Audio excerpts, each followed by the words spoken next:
And chat, how's it going, guys? Welcome back to Final Fantasy XIV. You may have noticed that I've been working on Moogle Tombstones. Today, we're going to be doing the anniversary event. Doing the story bits of that. And then we'll do some class quests after. I don't know which one, probably Rogue first. But we're going to be spending the day in my frog suit. Alright, let me bring... I accidentally tagged Minda and Danny in the Pokemon chat of the Co-op Cruise server. Instead of the Final Fantasy XIV one. So they've entered the Pokemon voice chat instead of the Final Fantasy XIV one. I see what you guys did. Yep. Yep, we did. Oh, man. Alright, let me log in. I've also given it a title, given what we're doing today. So I'll need you guys to guide me to the start of the anniversary quest, of course. You're heading to Ul'dah. Yep. Heading to Ul'dah, you said? Yep. Yes.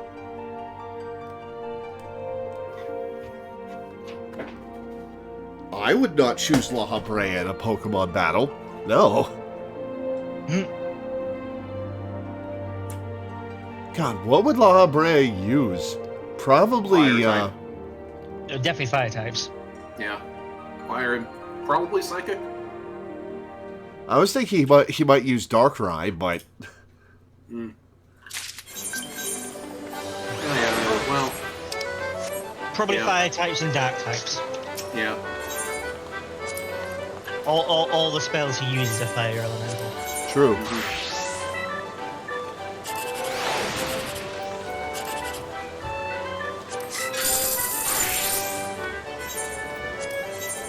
Hate the ones where 1, 2, and 3 are out of line with each other, but it has no 7, 8, or 9. You can go with these ice types.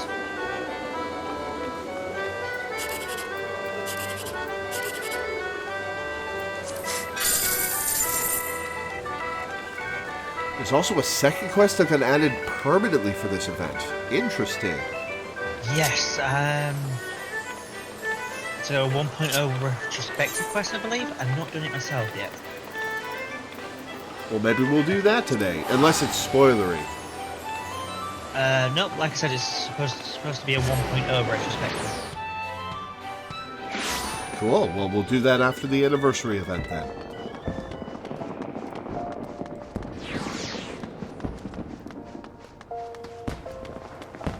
Alright, so that's the Moogle. Where do we do that? Ah, I see Minda. Kippy Yep, Jokia Yep, right here. Yep. is looking a worried sister. Oh, if it isn't Lore. It's always a pleasure, my friend. And how fortuitous that you should appear now, just when I'm in need of help again. Pray, hear me out. You see, my brother recently wrote saying that he wished to meet me in Ul'dah during the Rising celebration. However, the appointed hour has come and gone, and I've seen neither hide nor hair of him. I've checked all the likely places in the city to no avail, and I'm beginning to worry. If it isn't too much trouble, may I ask you to help me find him? Yeah, sure. I'm in your debt. Wait, how did you recognize me in the frog suit? Is it because I'm wearing a frog suit? Now, my brother is a youth of 16 by the name of Nagi. He recently became an adventurer, something he had aspired to since he was little. Oh, that's the guy we helped last year, right? Yes, and we've met Kippy in previous risings that you went around for. Oh, why she recognized me then? Being an adventurer yourself, perhaps you know of him, if not crossed paths? Yeah. We met Look, at the I pre... wasn't there like a more recent holiday where we talked to him too, and we were like, hey, we've met your sister, and he's like, wait, who told you I had a sister? And yeah. Oh, she's the reporter you assisted in this year's Make It Rain. Okay, that makes sense that you recognize her. Right. We met at the previous Rising. Not only did you meet him, you helped him on his way, you say? What an amazing coincidence. That being said, it doesn't necessarily mean you would know where he is now. If he isn't in the city, though, chances are he went outside on some business. To begin with, I propose we split up and make inquiries in case someone has seen him. If you could focus on this area, I shall speak with those in the quicksand. Afterwards, let us reconvene by the entrance to the tavern. Alright, I'll be right back 5 seconds.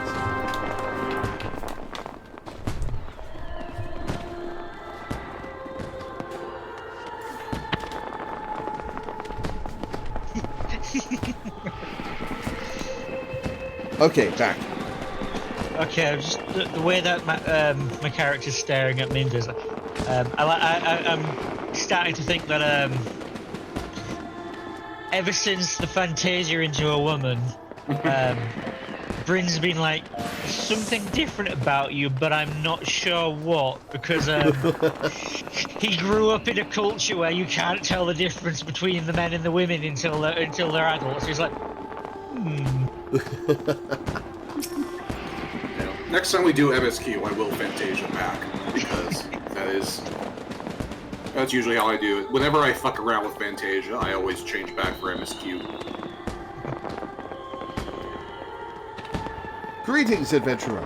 As part of the Rising celebration, we are currently preparing an exciting game for your enjoyment. It will take a little longer, however. We ask for your patience in the meantime. Alright, Midlander Rising attendant, have you seen a noob? Greetings, adventurer. How may I assist you? Oh, Nagi. I understand he is doing some work for the Wandering Minstrel. Oh, so he's working for God directly, then. I dare say his client can point you in the right direction. If you can track the man down, that is. I'm afraid I don't know his whereabouts at present. Well, I know where to find him in Morgana.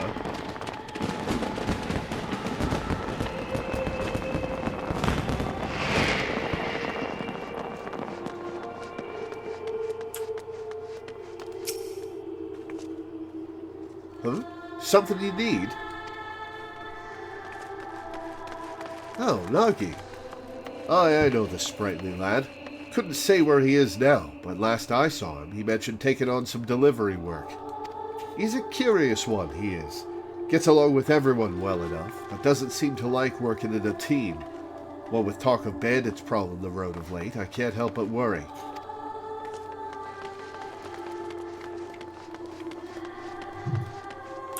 Aha! I am watching something fun unfold in my D&D Discord. My best mate's wife has apparently bought lots and lots of tiny, tiny little ducks and hidden them around the house, and he keeps finding them. He was told there were he was told there were 10 of them, which he believed until he found one that was labelled with a number 17. Now he's found 18 of them.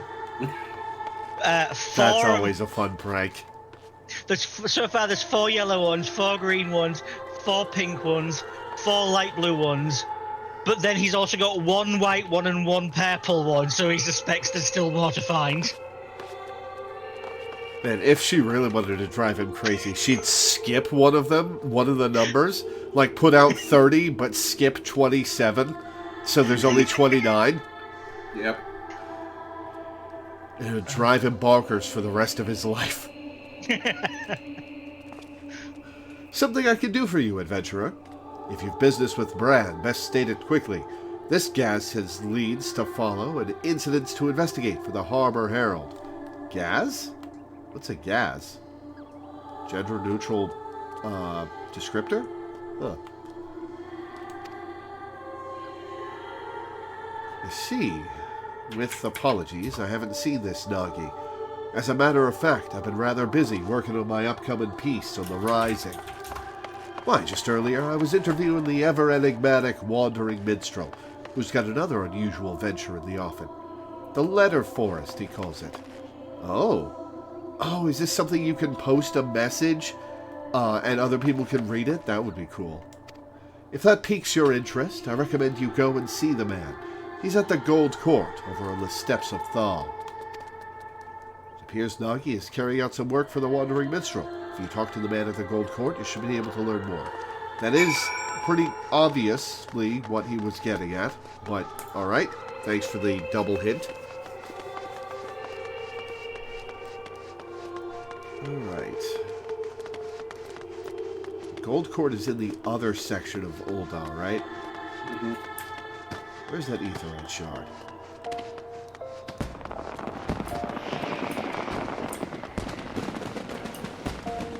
I mean, you could have just walked right in. You were standing right next to, the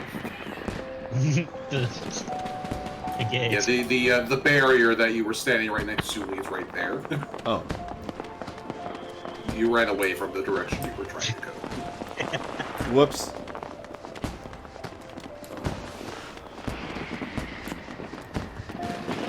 Hi, Kitty. Hi, Kitty. Kitty cat. Kitty cat.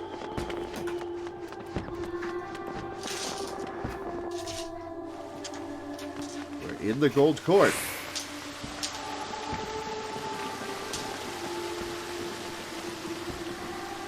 Sup, God? How's it going? Nope, not the Letter Forest tenant. No, I will talk to the Letter Forest tenant. Greetings and welcome to the Letter Forest. Displayed here are messages of gratitude and encouragement, which folk the realm over have anonymously written. It comes as no surprise, but no few messages are addressed to adventurers. Now we're still in the midst of preparation, and I should be pleased to guide you when all is in readiness. Please, return anon. Now we can chat up God. My dear friend, what a pleasant surprise this is. I trust you have been keeping well. Now then, how might this minstrel be of service? So Nagi's sister wishes to find him. Indeed, I have entrusted him with a task and have an inkling as to where he might be. As you may have heard, on the occasion of this Rising celebration, I am hosting an exhibit called the Letter Forest. All are invited to anonymously submit letters to this forest and express their gratitude and encouragement for another, and all may peruse the letters at their leisure. Now, in order to collect missives from outside of Ul'dah, I have dispatched a chocobo carriage. Nagi is escorting said carriage. When he contacted me on Link Pearl a while ago, he said that they had emerged from the Twelveswood on their way back to Ul'dah. Given the hour, they should have already arrived.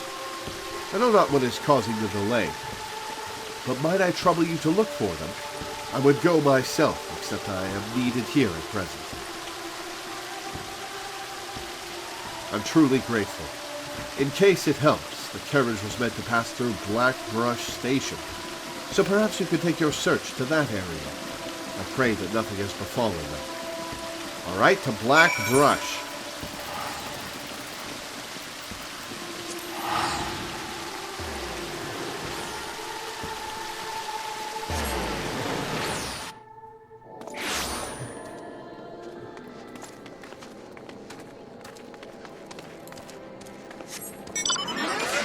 Actually, no, we have to stop at quicksand first to fill in.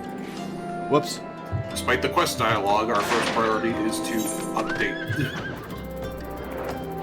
our girl on what we're doing.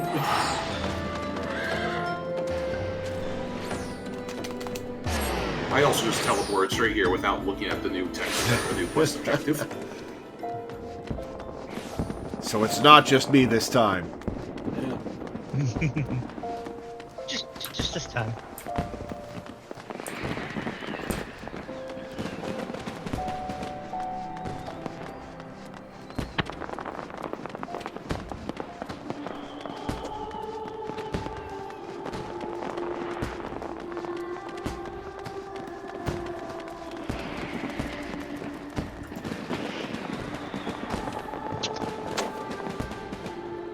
Oh, it's this song.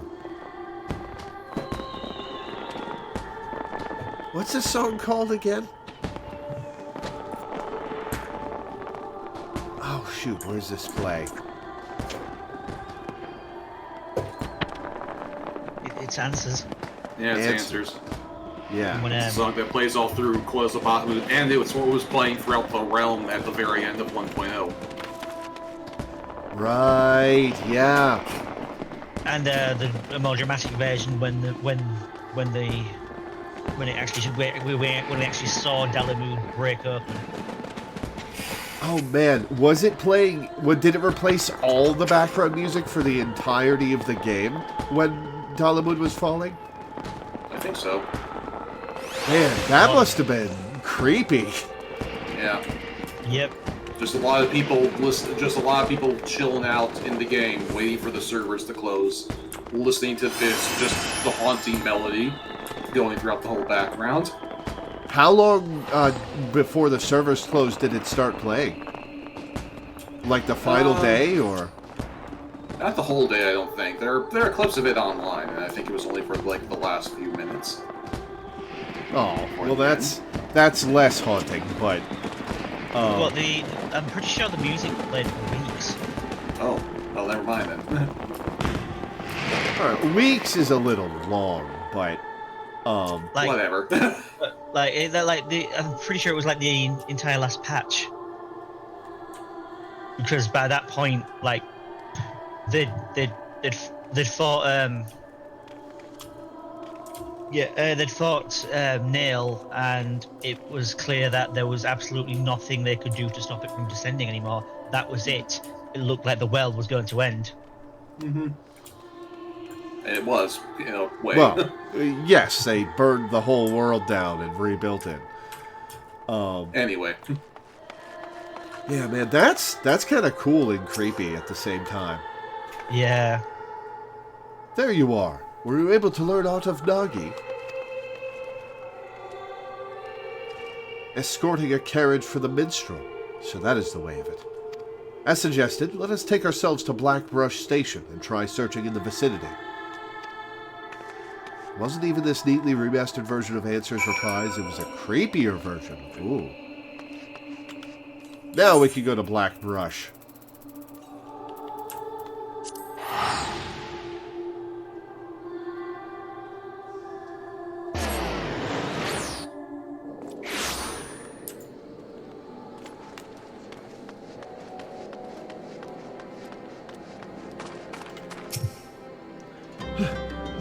Need to get help.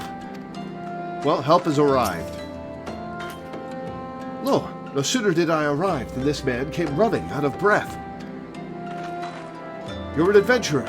Thank the 12. What gave it away, the frog suit? It's the bandits from the Quiver on Mats. They've fallen on a chocobo carriage over by the clutch. The carriage only had one guard, and he was sorely outnumbered. Please, you must help him.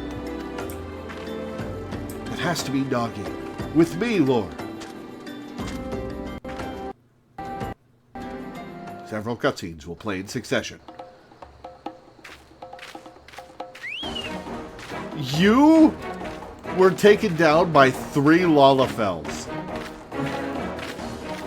Nagi, what are you doing, man? Were you not paying attention to me last year? Damn it, there's no end to them. We have you now, you stubborn little shite.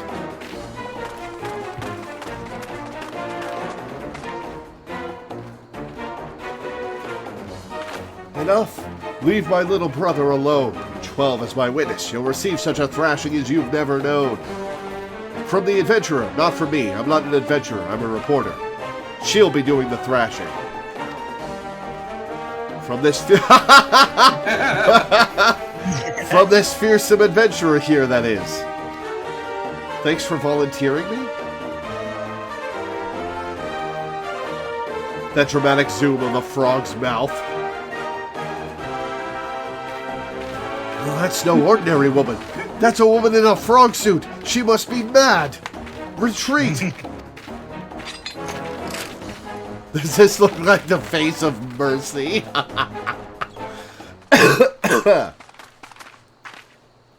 Are you all right, Nagi?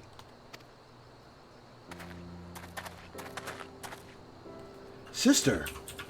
And Lore, too? Then you should be the one to come to my aid. Thank you. How have you been, Nagi? Well, presumably getting his ass beat, but... You remembered. I've been well. More than well. I'm sorry I didn't come when I said I would, sister. Rest assured, I'm not too badly hurt. That's a relief. I'll take a proper look at your wounds back in the city. I must say, I was quite surprised to learn that you had met Lore. She helped me when I first arrived in Ul'dah. From registering as an adventurer to completing my first task, she kindly showed me the ropes.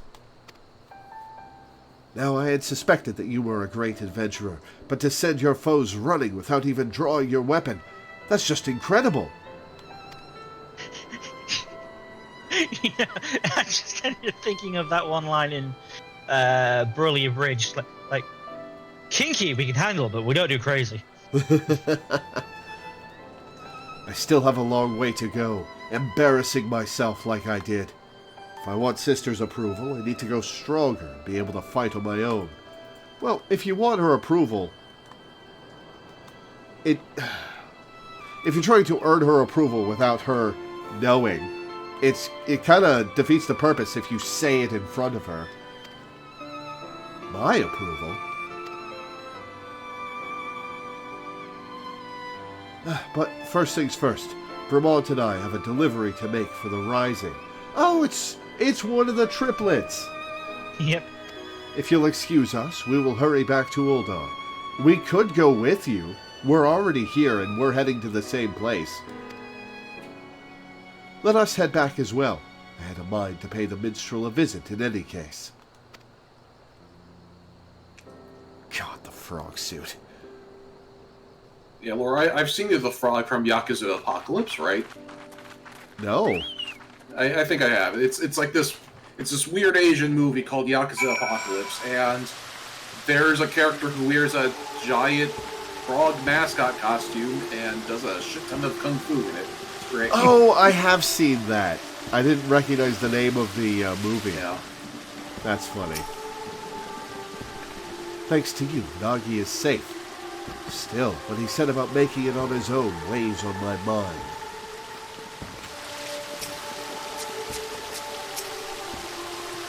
Sister was none too gentle dressing my wounds. Perhaps she's annoyed I didn't show up as promised.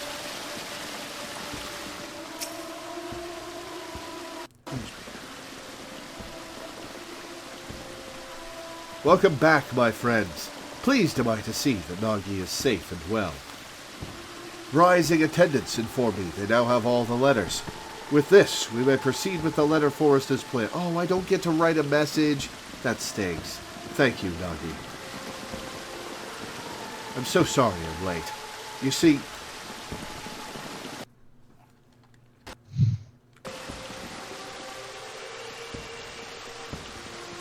Were it not for Lore, there's no telling what might have become of the letters, and Ramon. In the end, I was utterly useless. How many Lalafels did you kill before we showed up? So that is how it happened. As Nagi's client, allow me to thank you as well for coming to his aid. You're welcome. That being said, my boy, you are far from useless.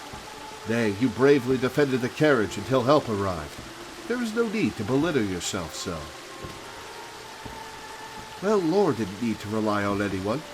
No, she drove off the bandits with nary more than a stern look. How could you tell? I couldn't hold a candle to her. Like her, I want to be able to deal with any problem without help. Otherwise, I can't claim to be an adventurer worth his salt. It takes time to get as good as me. Also, there's lots of things I do with help.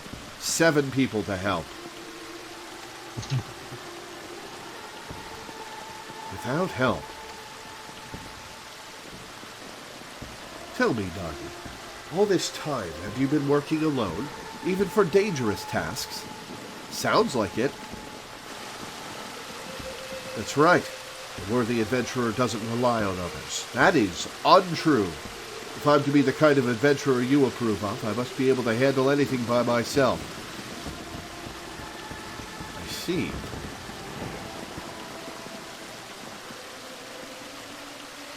If that is what you believe, then I can't consent to you being an adventurer any longer. Return to our village and start over. Oh, right. Matriarchy.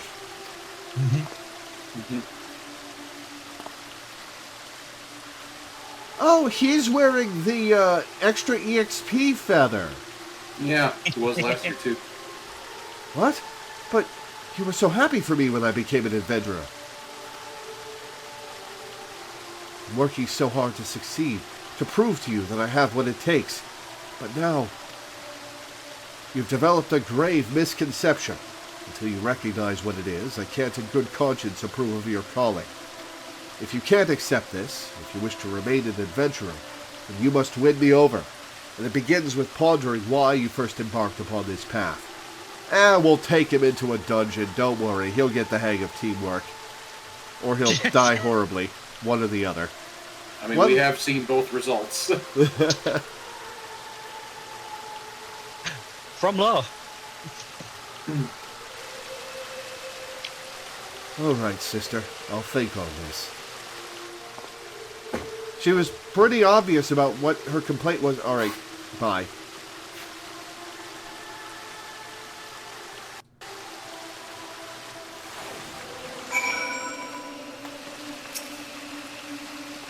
It appears Keepy wants her brother to rethink what adventuring is to him. Had the question been posed to you, what answer would you arrive at, I wonder? Helping people and kicking ass, it's what I do. I'm sorry you had to see that, Lord. Despite how it may have appeared, no one wants my brother to succeed more than I do. To succeed and be happy. After all, I know better than any how hard he works. Unless he changes his ways, however, he is like to die somewhere out there. And even if he manages to stay alive, he would only know an arduous life.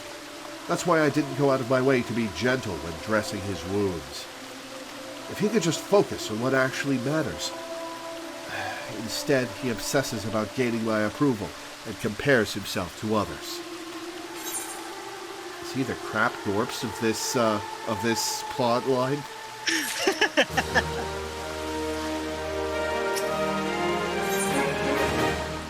What's this get me? Rising Phoenix Whistle. Ooh, a mount to add to the rotation. Libya Potpourri. Oh, did I not link you Dogs in Love, Milena? That joke kind of fell flat for you then. If truth be told, no matter what Nagi wants to do, it is my intent to support him. It's his life, after all, and no one else's. It isn't my place to interfere. It kind of sounds like you're interfering. Be that as it may, if he is sabotaging his own aspirations with his obsession for my approval, I can't simply stand idly by and watch. Loath though I am to impose, until my brother has found his answer, might I trouble you to keep an eye on him? If you did, I don't remember. Send me a message reminding me to link you Dogs in Love after the stream. It is hysterically funny.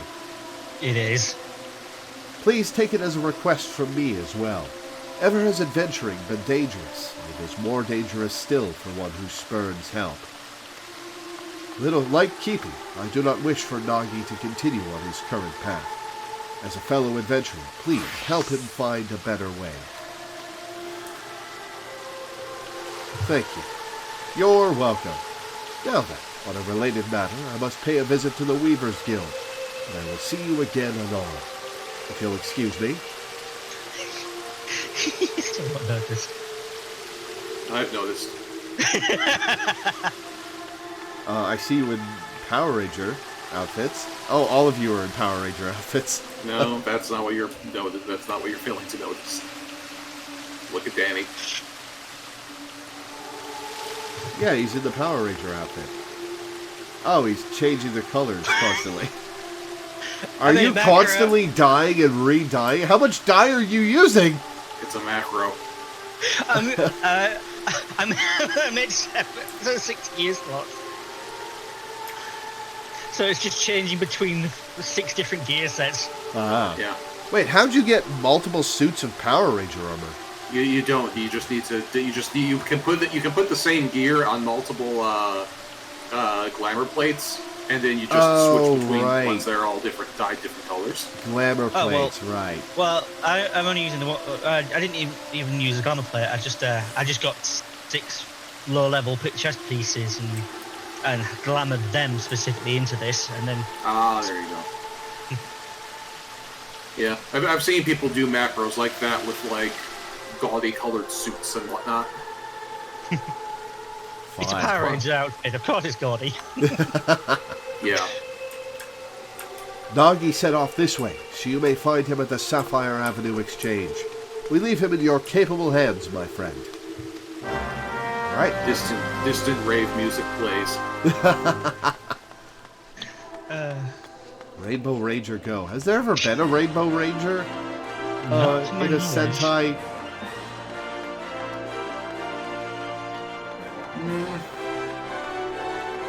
I just found myself thinking of the Prism Rangers from Disgaea. Oh, yeah, that would be...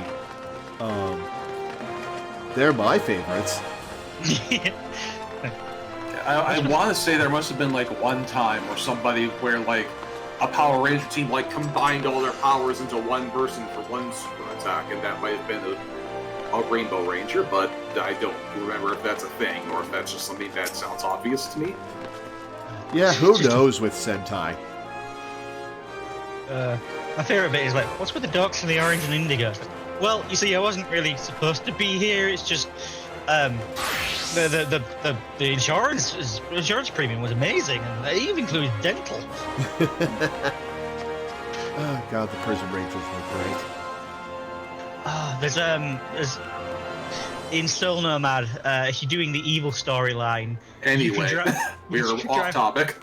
I was just gonna say, you can drive one person so crazy he starts believing he's Prism Beige. Yeah. Oh, it's you, Lore. What is it? I'm here to slap you upside the head. You know, I could just tell him what the answer is. Mm-hmm. Is that so? I'm sorry. This is really something I should be doing alone. Still, it's nice to have someone to talk to. Like my sister bade me, I'm pondering why I chose to become an adventurer in the first place. That's not actually what she bade you do. Kipi has looked after me since I was no more than 10, after our parents passed away. She was already a reporter by then, and her work took her to various places. From her, I heard tales about adventurers and came to admire them. Upon learning of the full extent of the impending calamity, she took us to a village in the mountains where our aunt lived. It's desperate times like these that people need stories of hope, she used to say, and I believe she had wanted to remain in Gridania and continue her work. But she left in order to keep me safe. I was a burden to her then. I don't want to be a burden to her again. For that, I need to show her that I don't need to depend on others, that I'm a capable adventurer who can handle anything by himself. Listen, if even I can't handle anything by myself... Okay, that came out weird. You mean everything, not anything. Ponder as I might, I can't understand what's wrong with that. Well, when in doubt, I suppose I should do what adventurers do, gather information. It would be good, I think, to speak with people like my sister, people who aren't adventurers, but are familiar with them. Who in Ul'dah would fit that description? How about a business with extensive dealings with adventurers? Well, look how all three of these are the same answer. Oh. Yeah. Oh, right. The Adventurers Guild is run like a business. How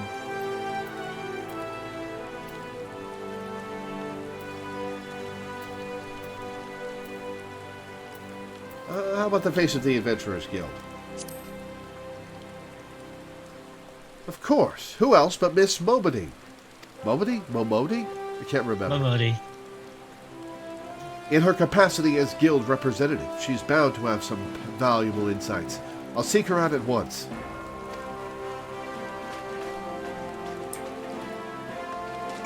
Okay, back to the Adventurers Guild. This was a bit of an awkward moment in the quest for me, because Momodi was the favourite NPC of my friend. Oh. I have actually had I've had a quest in my journal to deliver a letter to her for like a year and a half, and I've just not had the heart to finish it. Oh. Option 3 is actually Rowena. And Hagi's like, no, I ain't getting myself indebted to those people. You know what? Fair enough.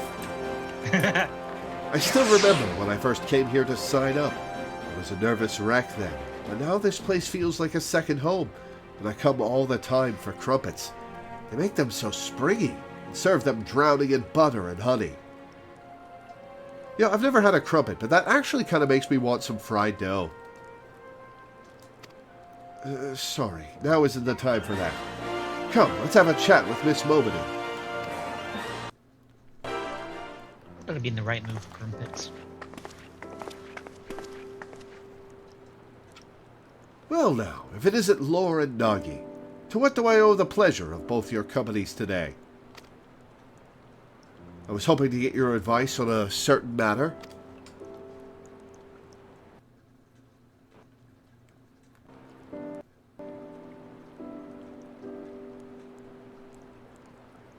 The misconception you've developed about being an adventurer, that's an interesting one, I have to admit. Try as I might to figure it out, I keep going around in circles. I thought you might be able to offer some insights.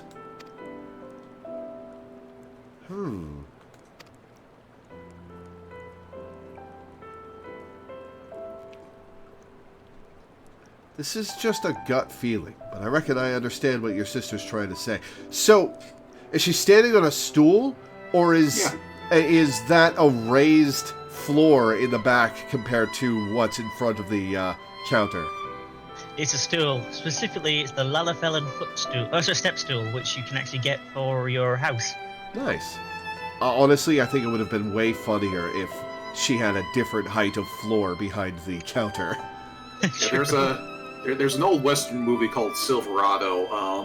Forgot the actress's name, but she was in a ton of stuff, and a dwarf actress from the 80s who was in a ton of stuff back in that time.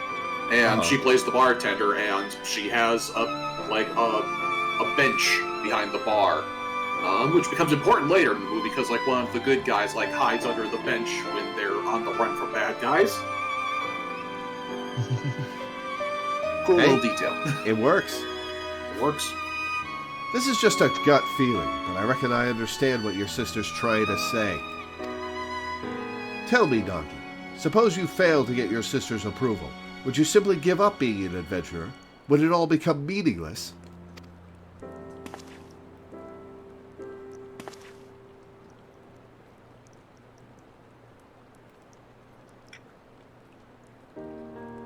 From this here counter, I've indeed seen off many an adventurer, each and every one unique, with dreams and destinations all their own.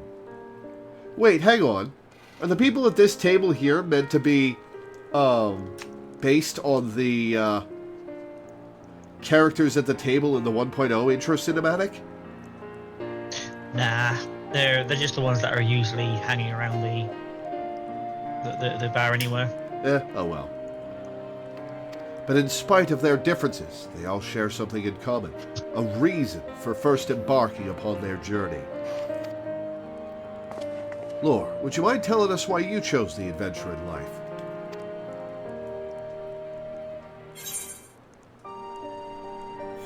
There is one genuinely correct answer to A friend recommended it to me. Yep. There's one literally correct answer. Which we might as well make canon to the to Lore and Bryn's backstory. Yeah. A friend recommended it to me. Repeatedly. Insistently. Is that right? How sweet. Keep that friend close now, you hear? Aw. Sometimes I feel like I can hear his voice. Stop telling everyone I'm dead! And you, Nagi, what inspired you to become an adventurer? It's simple, really. I heard about adventurers from my sister and became infatuated with the lives they led. Like them, I wanted to be able to see the world while helping those in need. Then isn't that enough? Your sister's approval or no, you have a reason all your own.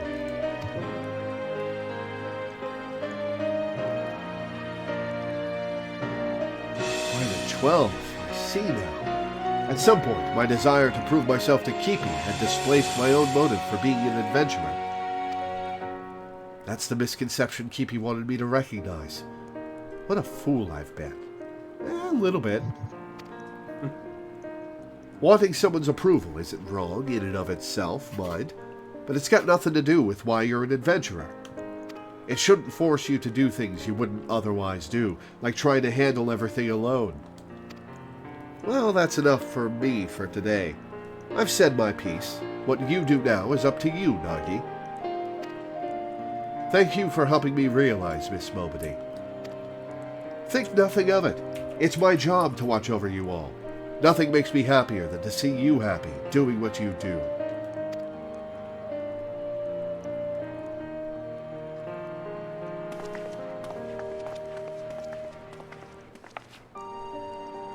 So she's not a retired adventurer, right? She's just a businesswoman who runs a bar. She just got so many adventures coming that she basically just signed up to do it, more or less. Yeah. All right, we've got a little baby player who just attained level 3. Aww. Unless that's an experienced player just doing a crafting class. Yeah, who knows?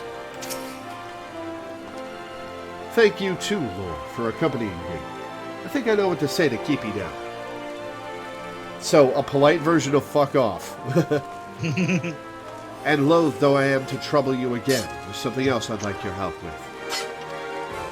You see, of the letters we collected in Limsa Lominsa, one was from an explorer who was seeking an escort for an expedition. You want to tag team it? I'm down. By now, that letter should be on display at the Gold Court. I want to show it to my sister, and I'd be grateful if you could help me find it. Come, let's rejoin the minstrel. Wait, hang on, were you snooping through people's letters before they even went up? I mean, you were going to get to snoop through them anyway, but that seems a little weird.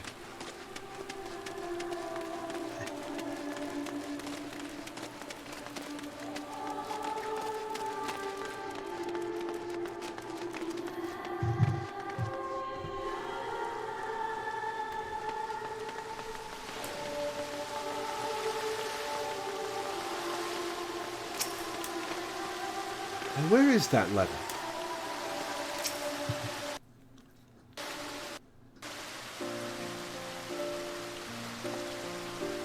Welcome back.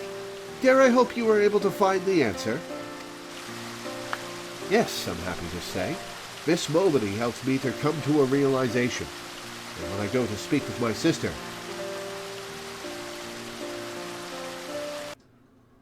He's got pronounced fangs. Yeah, it's a moon cat thing. Yeah, keeper of the moon. His sister is implied to be a keeper of the moon because of her name and the fact that, she's his sister. But weirdly, she seems to have the sun cat eyes. I see. By all means, feel free to borrow the letter. Does it have any distinguishing characteristics? Well, it's in an envelope. As I recall, there was a large drawing of a blue chocobo on it.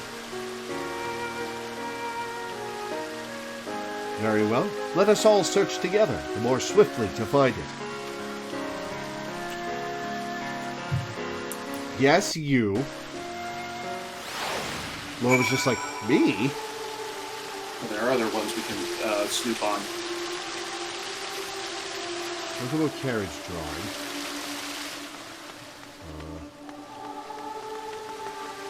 I'm gonna read these other letters. Okay, is that the only one I can select right now, or is that the one that... You can select... I mean, select any there's one that's and... clearly labeled letter with the blue chocobo drawing. I'm just going to every other drawing first. All I see is letter with a chocolate. Oh, it's all around the area. Ah. Yeah. I was like, what? There's Lore, only one Lore, on this. Please. Please, Lore. Please. Just... Please.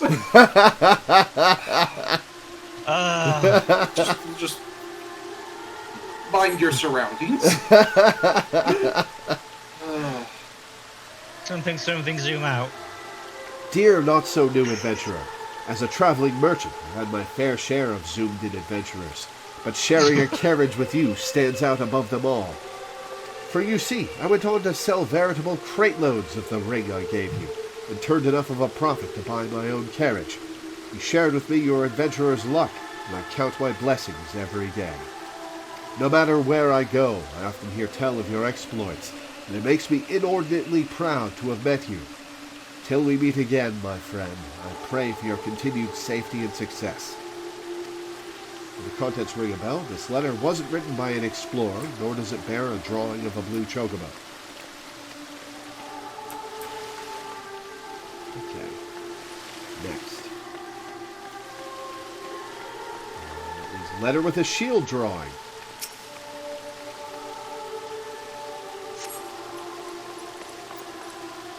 As someone charged with the city's peace, I cannot overstate how much of a boon adventurers are to our efforts.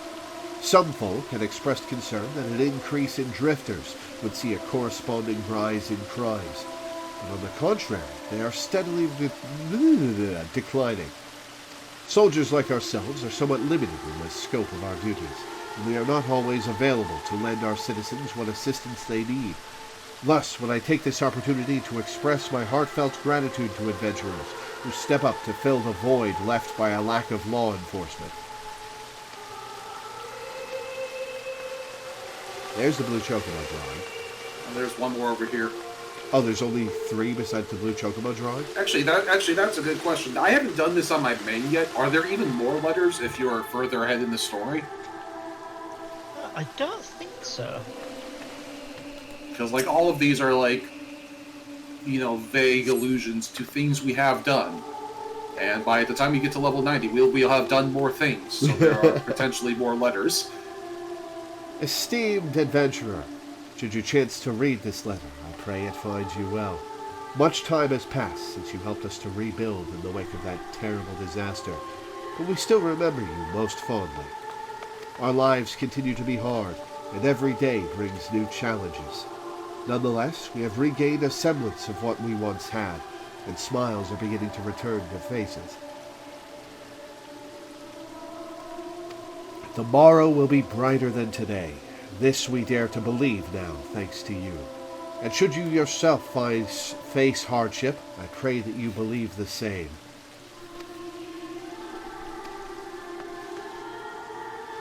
Melena's gonna look for more. Okay.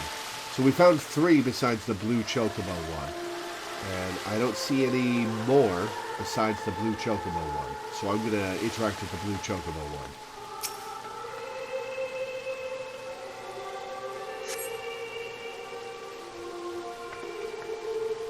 Dear adventurer, how fares your journey? Mine continues, and I wake up to the sound of bird song and lie down to sleep beneath the moonlight as I seek unblazed trails. Long ago, when an adventurer aided me, I was made to realize how alike we are. Deep down, we are simply travelers who thrill to make new discoveries. Thus do I write this letter now, in hopes of recruiting such like-minded souls to join me on an expedition. If you at all share in my desire to make the uncharted charted, then I invite you to seek me out at the Drowning Wench in Limsa Lominsa. Eagerly do I await your coming. This letter recruiting adventurers bears a drawing of a blue chocobo. It must be the missive Nagi is looking for. So we'll steal it.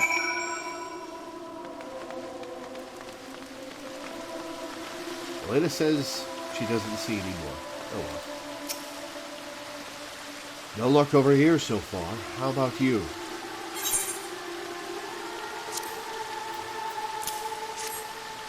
A blue chocobo. Yes, this is the one. All that's left then is to talk to Keepy. Do you know where she is? She went to the Weavers Guild, saying that she had business there. Perhaps she's buying clothes. At any rate, I'll look for her there. Thank you. She's probably getting something for you, Nagi. For this, too, might I trouble you to accompany Nagi? Don't worry, I was going to already. I'm invested. Afterwards, I ask that you tell me how events unfold. I shall await you at the Ruby Road Exchange.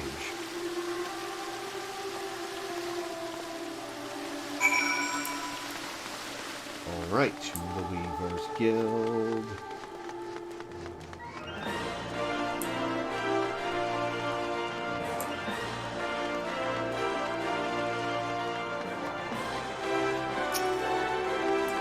You're here too, Lore.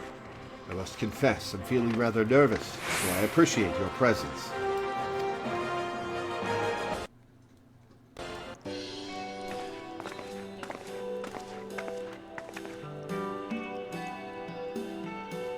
Oh dear, you came to find me. My apologies for taking so long. So, Nagi, were you able to find the answer? Aye. To begin with, I want you to look at this.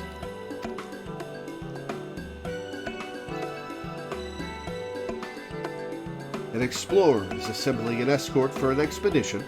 Certainly sounds exciting. In wanting your approval, I was determined not to rely on others, but a part of me dearly wanted to be part of the expedition, to go where I dare not set foot alone. So I've decided that I will answer the invitation. Then this means you've given up on trying to do everything alone? I had wanted to prove to you that I'm capable, that I'm no longer a burden. And in my obsession, I lost sight of why I became an adventurer in the first place. To see what lies beyond the horizon and lend a helping hand to those I meet. That's what drives me, and I was able to remember this thanks to Miss Momody and Lore. And whether or not you approve, I want to continue adventuring for my own reasons. Is that all right with you? Oh, you were going so strong until that final sentence, Nagi. Didn't you just say you didn't need my approval? But to be clear, I never actually intended to stop you.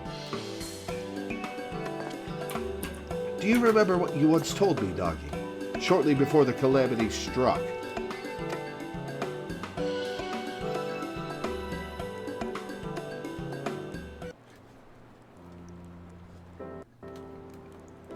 Did you interview adventurers again today? What were they like? What kind of places have they been to? Wait, hang on. How long before the calamity? How old is Nagi? Huh, you never get sick of hearing about adventurers, do you? Never, ever. When I grow up, I want to be an adventurer too.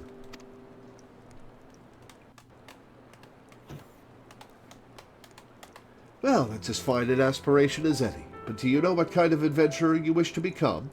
A hero, like in the tales, perhaps? Hey, Tomo, how's it going?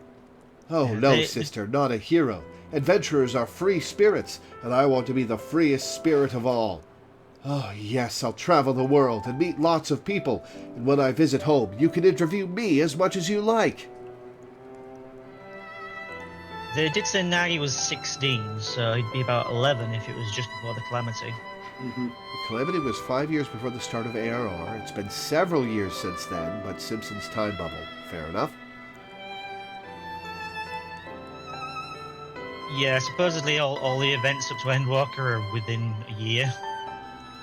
Yeah, I kind of hope, like, since Dawn Trail is kind of a new beginning, I hope we get, like, another time skip? Yeah. Or just a number. How many years has it been since A Realm Reborn started? That's all I want to know. 10! No.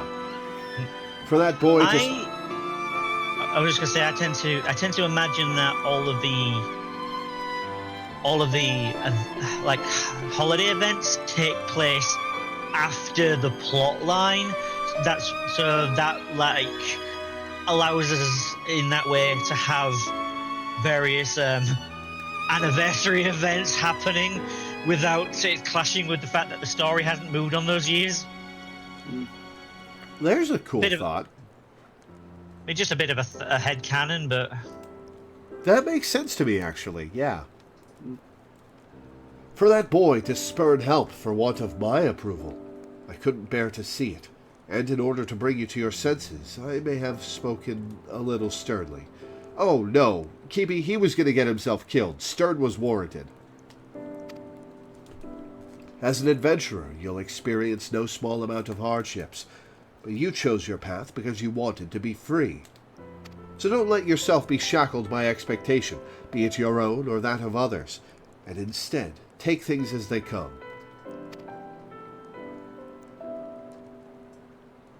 So are those tattoos or face markings under his eyes?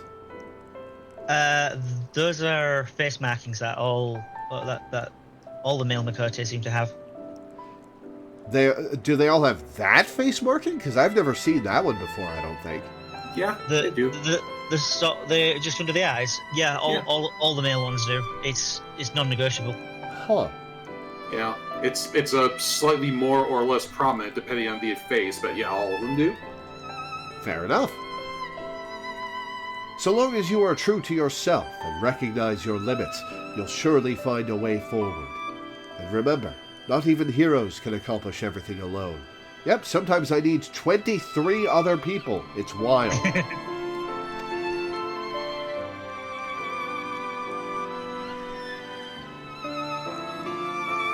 There's those seasonal events that involve characters that are no longer in the story.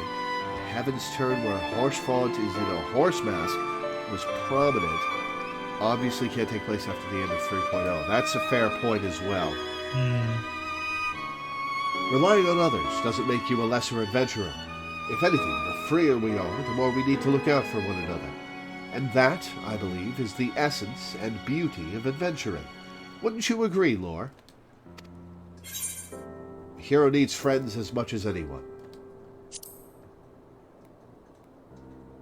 Honestly, Minda, Danny, thank you for playing with me. And thank you for joining us. Yeah. Understood, Keepy. I won't ever forget this. Knowing you, I expect you're raring to answer the Explorer's petition in Limsa Lominsa. You'll be taking an airship, yes? In which case, I shall give these garments to you now. I had them made for you, thinking it was past time you had something better. For me? Thank you so much, sister. I must thank you too, Lore. You're the kind of adventurer I admire, and I'll keep on working hard to be like you. I couldn't have asked for a better person to watch over my little brother. I appreciate everything you've done for him, and look forward to meeting you again, be it for a story or something else. With that, we take our leave of you. Till next time. Oh, I don't get to see his new clothes until next year? Come on. Or am I about to go to That's Limsa? part of the quest. You see the siblings off, safe in the knowledge that all will be well. Time to rejoin the wandering minstrel and relay to him the tale's happy conclusion.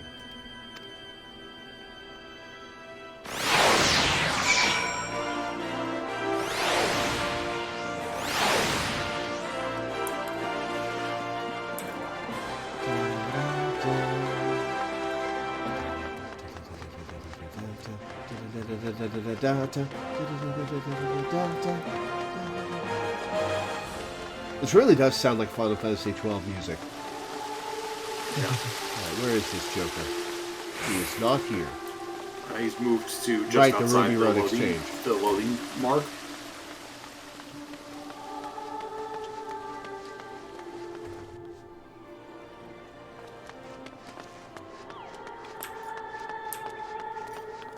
This is like the designated spot where you talk to Yoshi P every year. Yeah. Welcome You walk back. right past them. Welcome back, my friend. Judging by your expression, I take it all is well with Nagi and Keepy. I see. Pleased am I to hear that. When we first set out on our journeys, 'tis usually for the simplest of reasons. Yet as we make our way, those reasons may become lost in a haze of motives, causing us to lose sight of what truly matters. In such a time, if we can but remember what prompted us to take our first step, we will always find the strength to take the next. Nagi shall be fine, I am certain of it. My thanks for keeping an eye on him.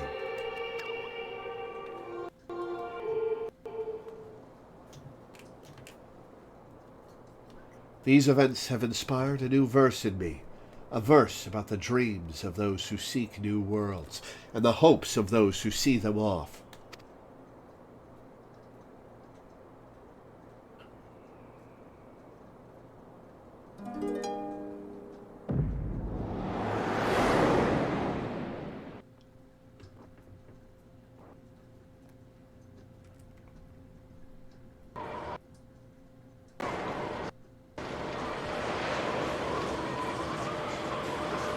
Oh, we get to see him after all.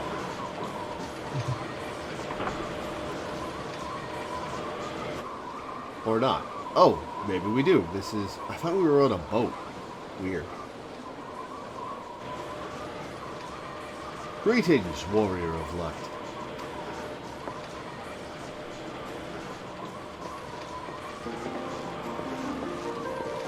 This is a world that exists outside your reality. Could it be a dream? A flight of fancy, ha ha ha, conjured by your weary mind? Perhaps, or perhaps not. This is a world that exists outside of your reality. Welcome to the Velvet Airship. 'Tis a pleasure to meet you again. As I have in the past, I have beckoned you here that I might express my gratitude. 10 years have now passed since the world was reborn from its ashes, since we set forth upon this journey. Countless things have happened during that time, and I've had the pleasure of meeting many an adventurer along the way. If truth be told, it hasn't always been easy. There were moments when I wonder why I must struggle so. Days when I'm tempted to cast it all aside. Ooh, is that Yoshi P's words, or is this just God talking about how we're too much trouble sometimes? But in spite of this, I always manage to carry on, and it is thanks to my wonderful comrades, and to you, our esteemed adventurers. By now, I must have been regaled with tens of thousands of your tales. You usually share them with a smile, and even when it is with a frown, you tell me that you're still enjoying yourself. Yeah, I'm having fun. It's fine.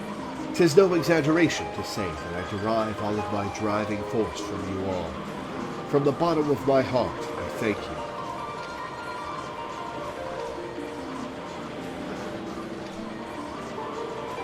Ours is an unending journey, and nothing would make me happier than if we could keep walking it together.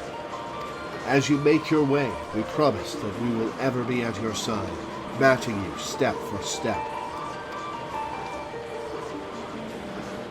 Now the time has come for this vision to end. Time for your eyes to open from this waking dream. Why are you wearing Crocs? Much time has passed since the world was reborn from its ashes. Countless souls have made this place their home. Every single one has left an indelible mark upon it.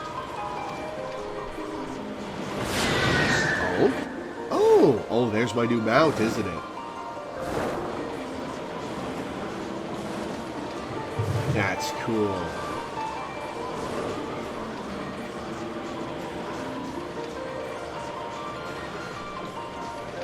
Together, we have built this world, and it is our sincerest hope that we shall continue to do so for many years to come. Are you wearing Crocs? Why are you dressed like a frog? You know what? Fair enough. Fair enough, Yoshi P. I retract my criticism of your wardrobe.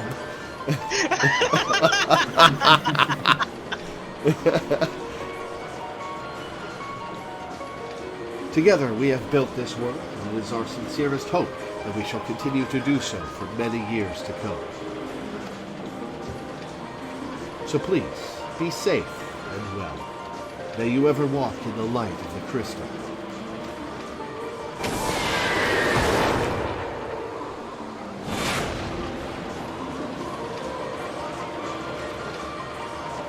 These camera angles were not designed with the frog suit in mind. Nope.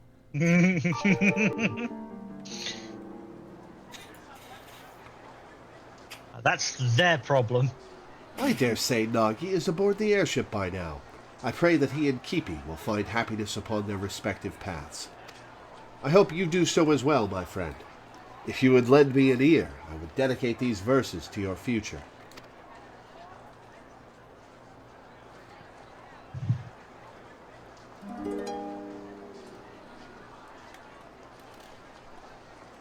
Oh, there's a cool new outfit. By morning light the journey starts, a trill of hope within our hearts. On westerly winds to river song, into the world where we belong.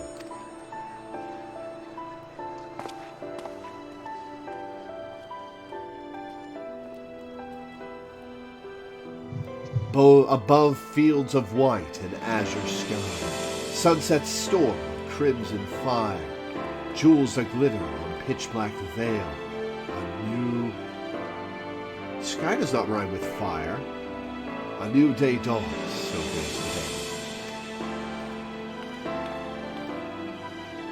By eternal wind we carry on, boldly towards a golden morn, with memories as a guiding star, shining our steps both near and far.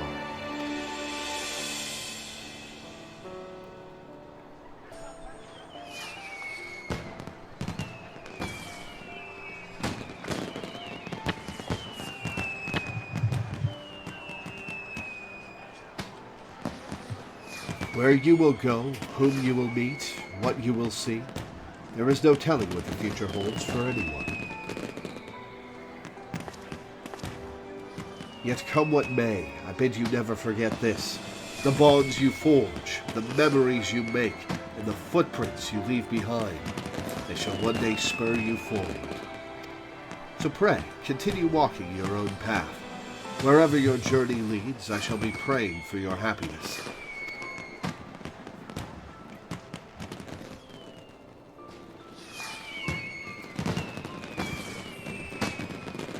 Oh my god, the frog suit's eye is going through my staff. Oh no.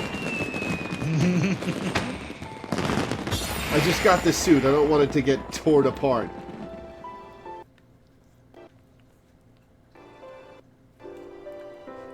With memories shared, yet all our own, as one we brave frontiers unknown. Thank you for 10 years. Oh. Yeah.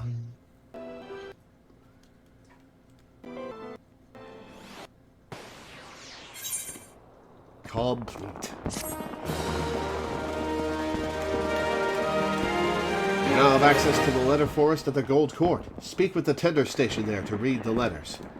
Additionally, you have also unlocked the Kupo Kupo adventure minigame on the steps of Nald. Speak with Nodora at the Ruby Road Exchange to play. This, along with other minigames, may also be played by opening the toy chest in any inn room. So what's this minigame? It's actually quite fun. If you walk over to the stage, there's an NPC over there that'll let you play it. Cool. We'll go to that in a moment, but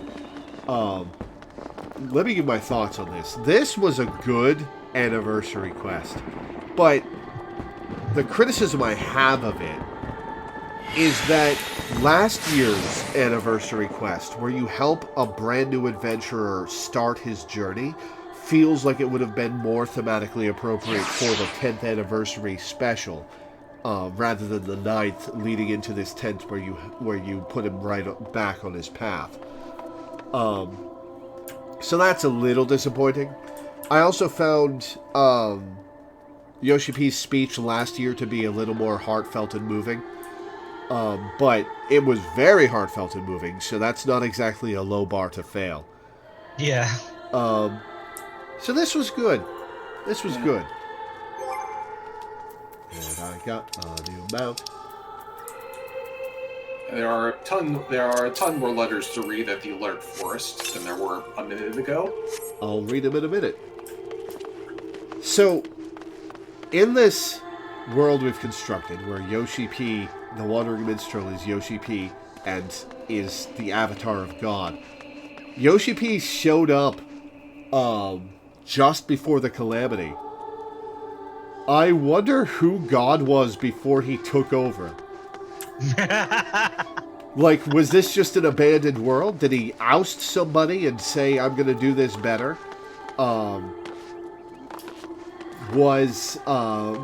Because, yeah, I think it would be interesting to come up with lore for that.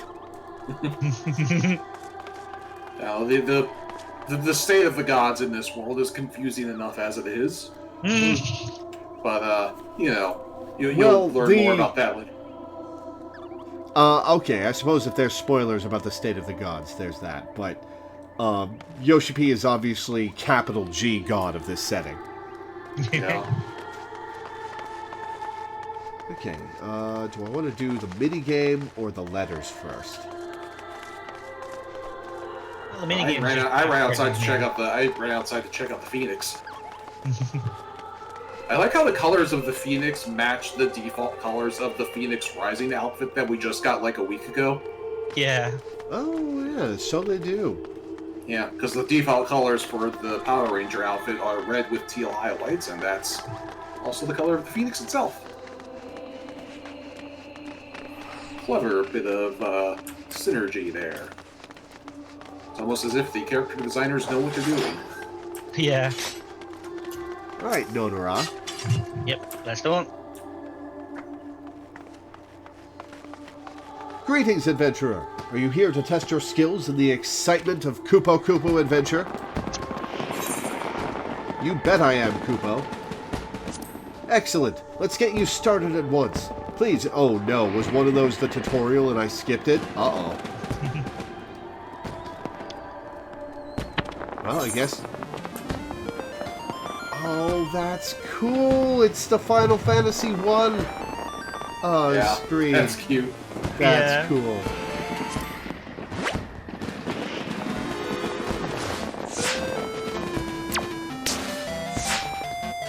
It's kind of like Meta Puzzle Bobble.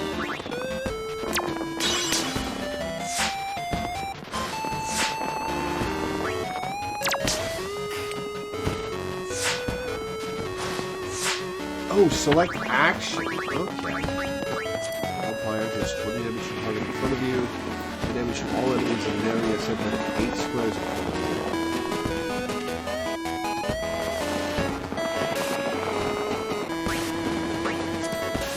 It's 450 HP. Palm Ward press a protected barrier. Grants automatic revival upon KO for the duration of this effect. Maybe I should pop Palm Re-Raise and then pop Palm Starstorm. I'm not sure how long re-raise lasts. Oh, fair enough. Alright, Starstorm it is.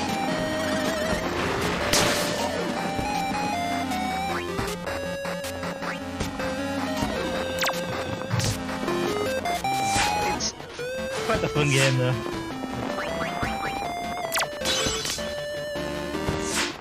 You shouldn't be firing straight forwards, though. The shots bounce. How do I do diagonals? Oh, L1 and R1. Oh, okay.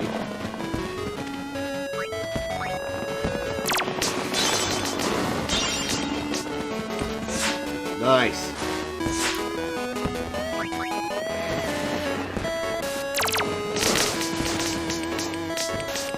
Oh, it's Arkanoid. Cool. Which sends a powerful presence. Uh-oh.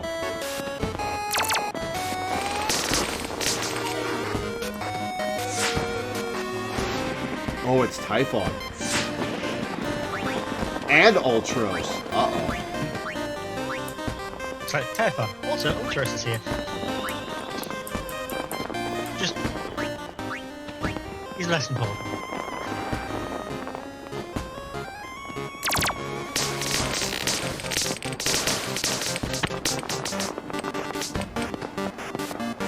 That was a productive turn. Yeah, and the crystals give you extra bullets on your shots.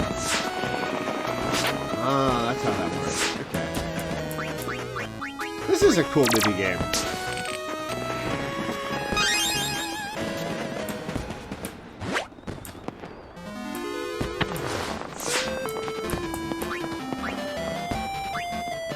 Cactuar moves. Interesting.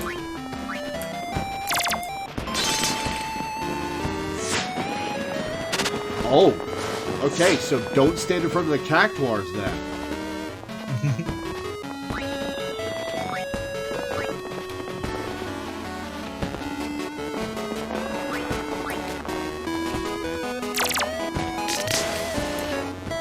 Uh-oh. Oh, that didn't do much damage.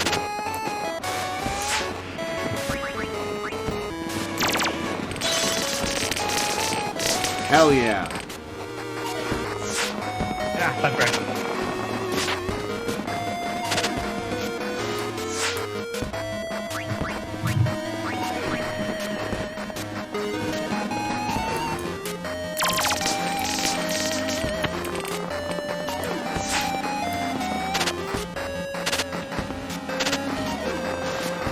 Okay, let's get this.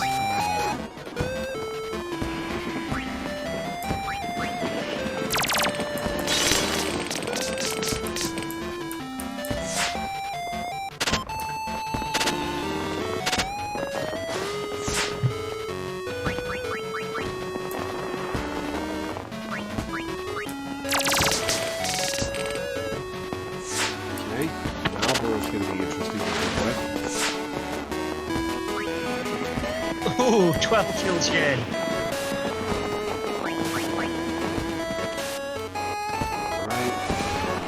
Go. There.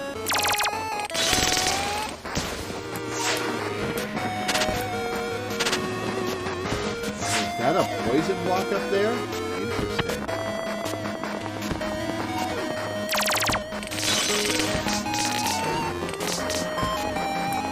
About to get 1,000 needled.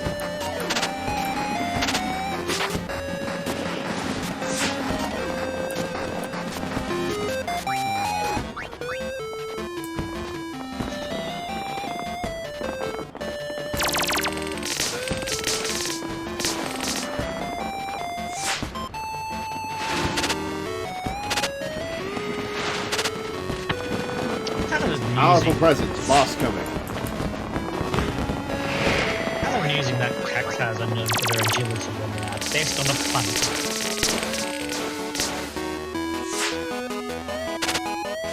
This one. Oh, is that a... That has 30 HP. Holy crap. Oh, that dealt 10 damage to me. Damn, alright. We're gonna Starstorm...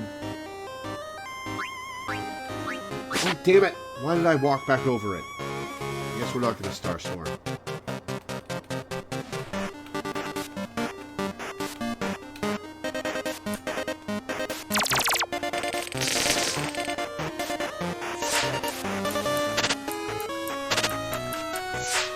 Oh, the poison's gone. Okay, cool. Alright, down to... No! Damn it! The Cactuar got in the way.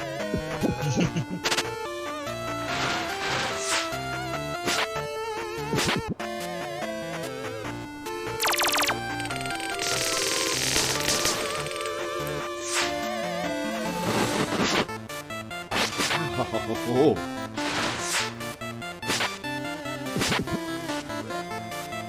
Well, crap.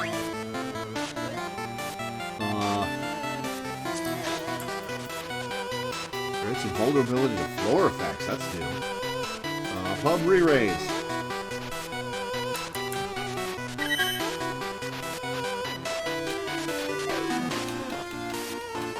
Alright, that should be good. Alright, well. Re-raise put me at 1 HP. Okay. Re-raise put me at 50. Cool.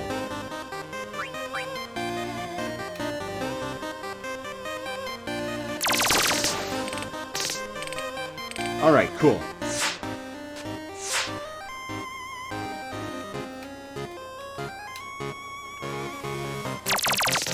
Awesome. Okay, stage 2 done.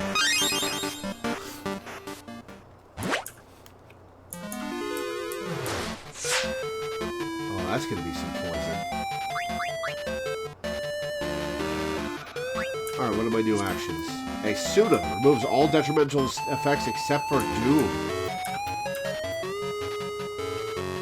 Maybe we cure ourselves.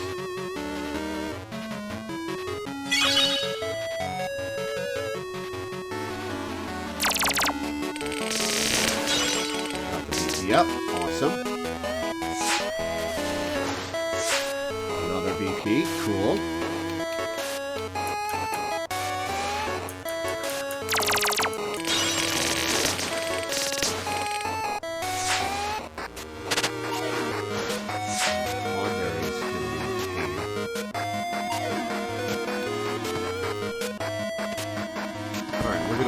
Cactuar to get back up.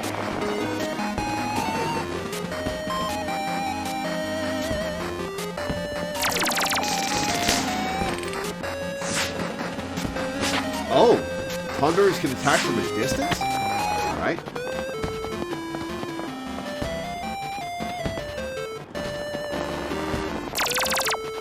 What? Oh, come on. Doom, uh-oh. How many turns do I have left? 5, okay. You can cure Doom by killing the Lamia. Oh, alright. Or by casting a super. No. Oh, damn it, it didn't bounce off his back! Oh, crap. Essence specifically says you can't get any Doom with it. Yeah, I'm gonna have to re-raise.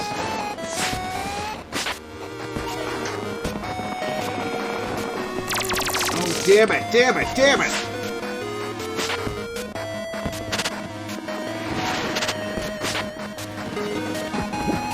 You can't move off the poison bubbles. I know, I'm just trying to get an angle. Well, it's too late to get the angle now.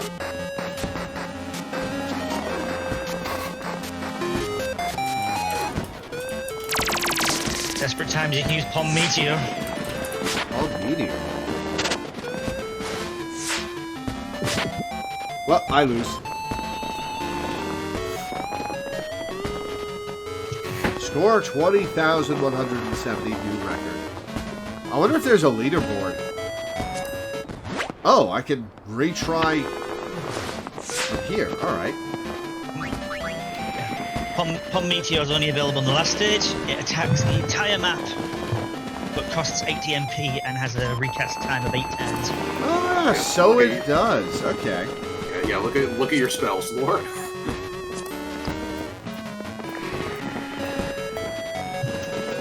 Cool.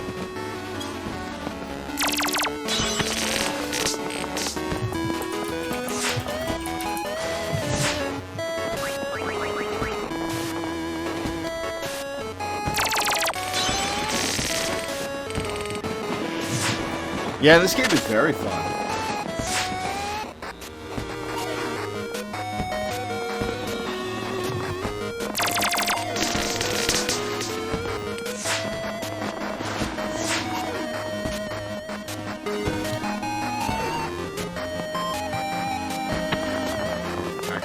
Way.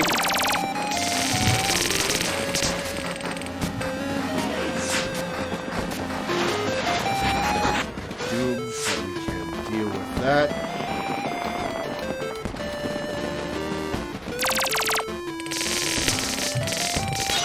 Got the BP, very cool.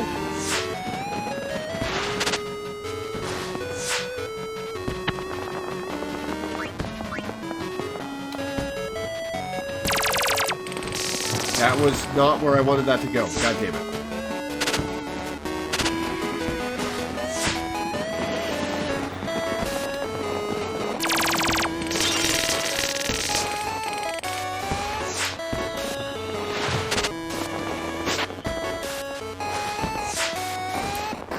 I should probably save Palm Meteor.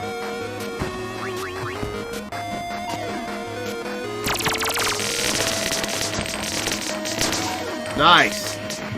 Very nice.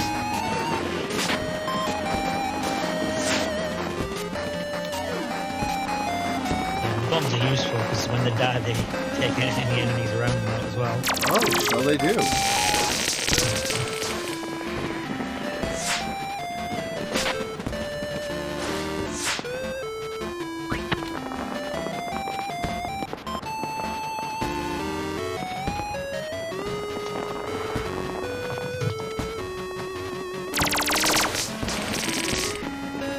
right in front of that cactuar. Whoops.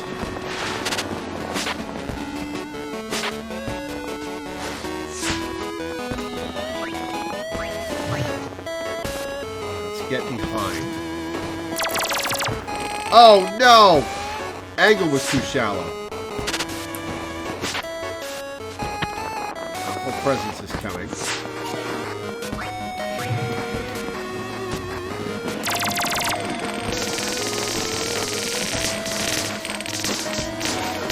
Nice.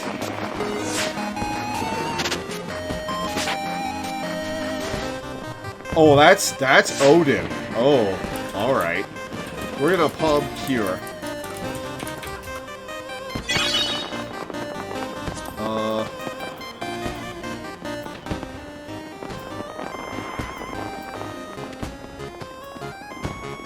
We'll wait a certain to palm meteor.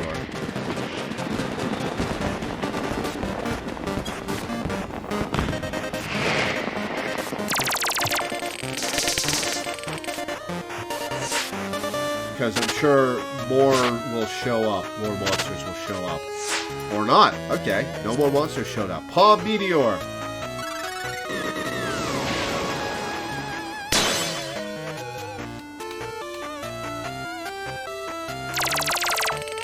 Got it.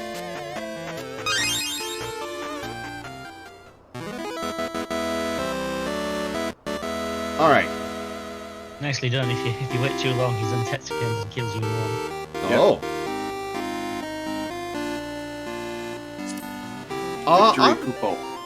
I want to play that again to try to beat it on my first try without having it continue so I can get a proper high score. So I'm going to do that real quick. Now that I know how the game works.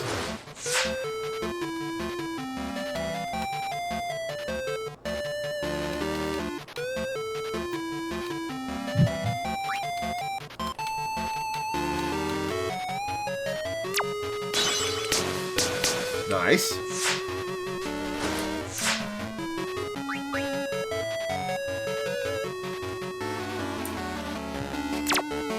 Oh wow, if you get over 50,000, you get a different clear screen?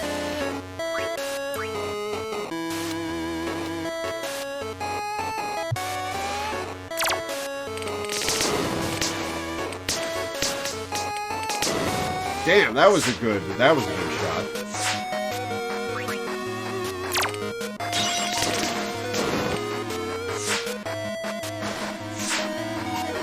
Right.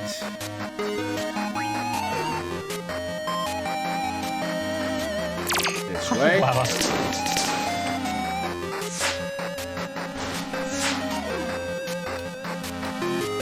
Get some more BP.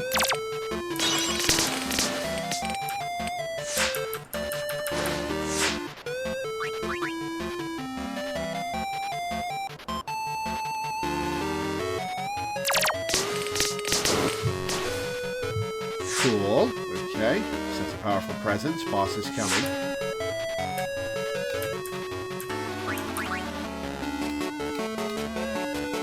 Okay, twice I've tried to trick shot into the back of the opponents and managed to successfully thread the needle past like 7 or 8 enemies and not hit any of them. Oh, that didn't bounce the way I wanted it to. Damn.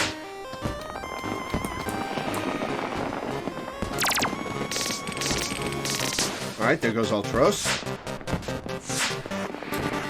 Are all the bosses instant kills? No, just on that second. Although Odin does do a 40 damage before he does that.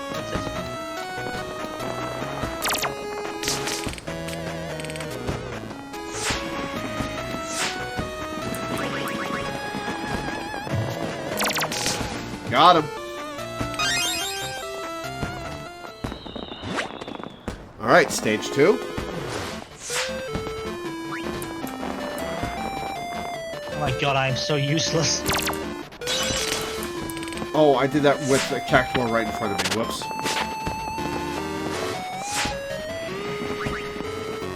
I almost lost the Typhoon.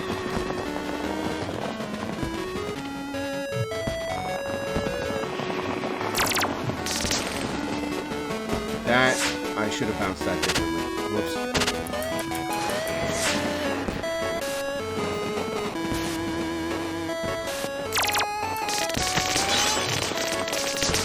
Oh, that was really good.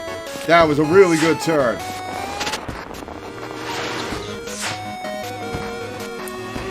Oh, that was nice.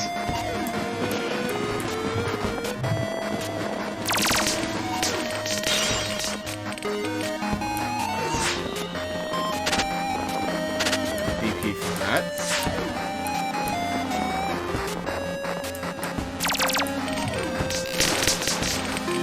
Nice, that was another good turn.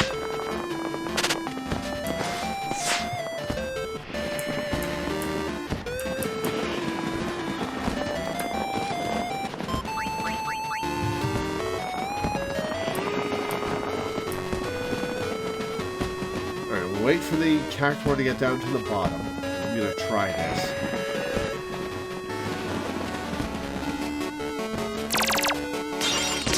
Nope, bad angle.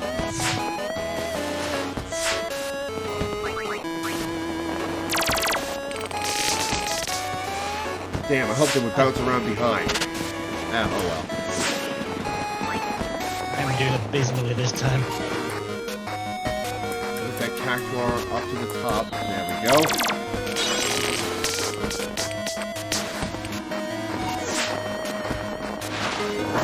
Oh, bad breath. Slided in. Can't move. Okay. I guess we'll Asuna.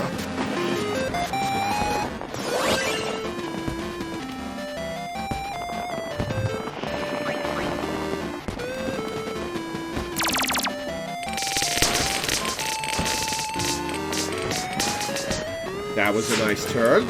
Cool. Boss is coming. Alright.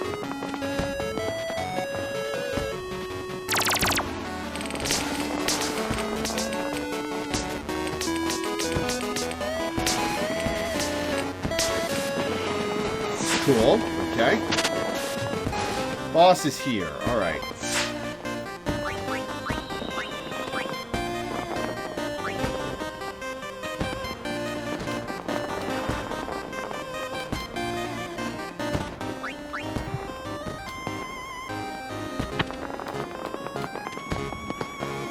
Out of the way, cactuars. That was not what I intended to do. Oh well.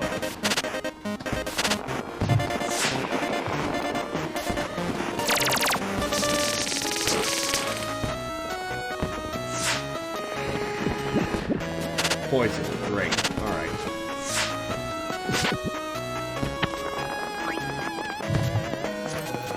So show this 10 damage. Wait for this cactuar to move back up.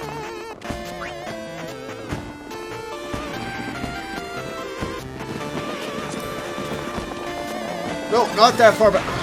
It only works that far back, huh?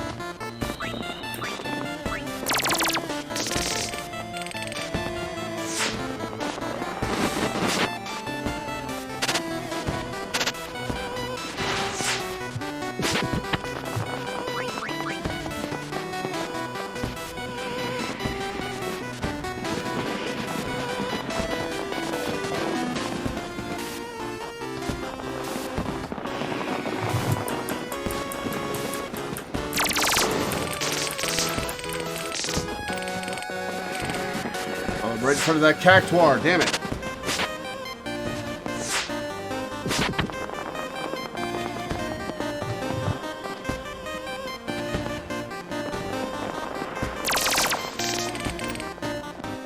Alright, let's... I don't know why MP come back. Let's heal.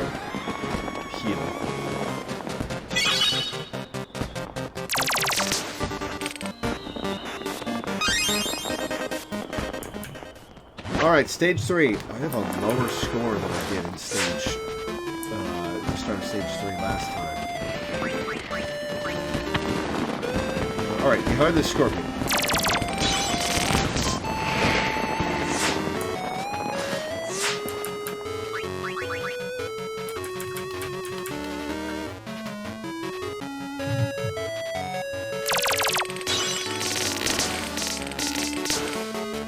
Okay, got some Tonberries down. Let's take care of this lobby.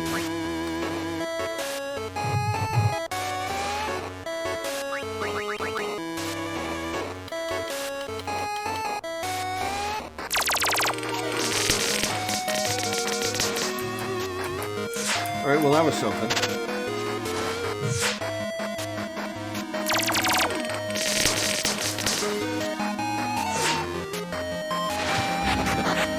Doomed!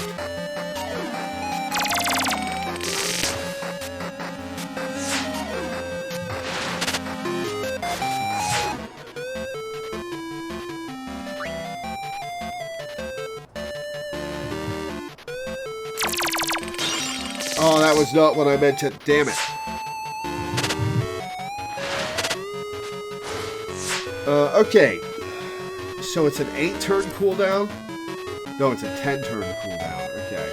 Well, we're going to palm Meteor. We'll get our MP back over time.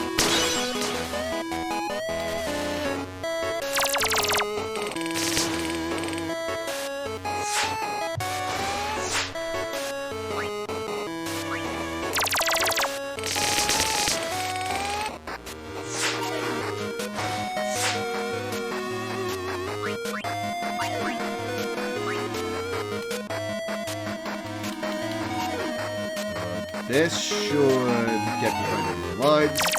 Properly. Okay, well, that didn't work out the way I wanted it to.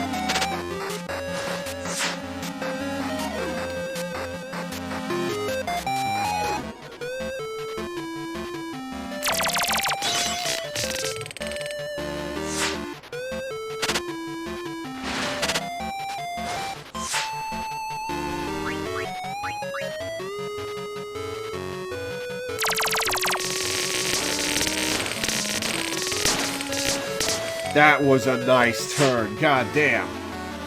Powerful presence. Oh, I've got 5 turns before.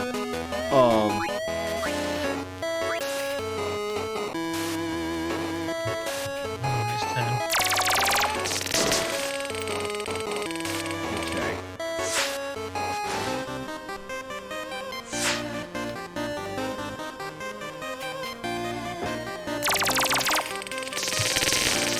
Oh, I just did 35 damage to him. Nice. What? He did it immediately? Oh, Is it a no. health threshold? I don't know. It must be a health threshold. Yeah, I don't know either. Alright, well. Noted. Alright, once more. Sorry this is taking so long, guys. I'm having a good time.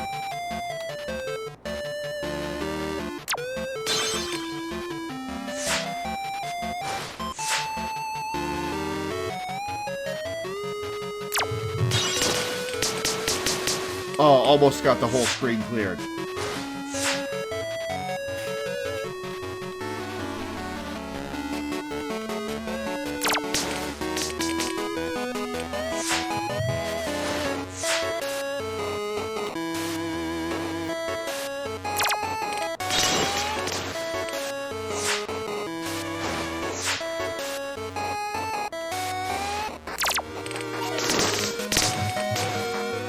Nice clear.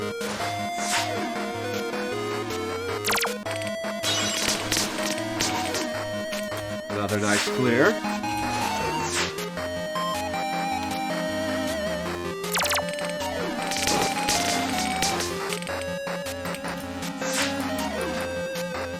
Boss is coming.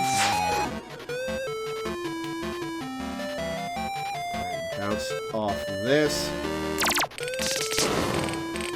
Not quite, okay. Typhon and Ultros.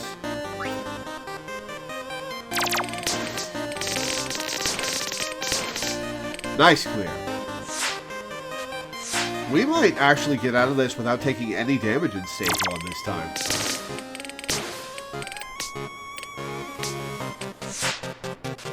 Good luck.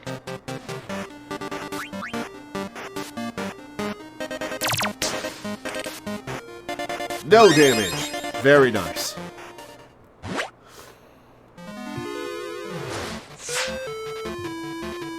No! Oh, I forgot the Cactuar's move.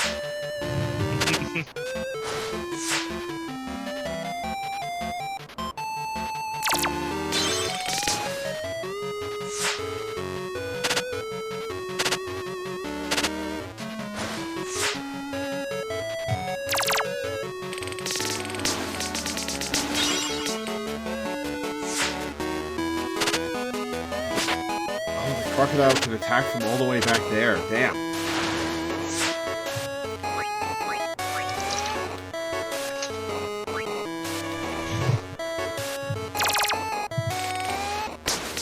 Not what I meant to do. Oh well. I'm in front of Cactuar.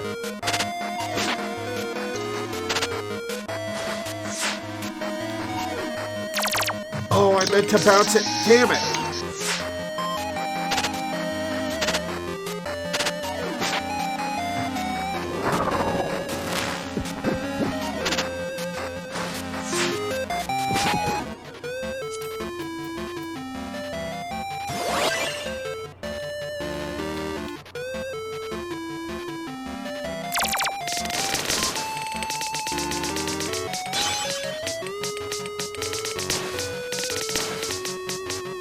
Oh, that was awesome! That one bullet just did a lot. Oh, shit ton. Cactuar's move!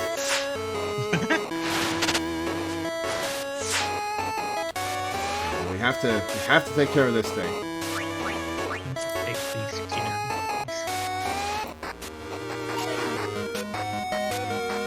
Oh, I didn't need to move down there.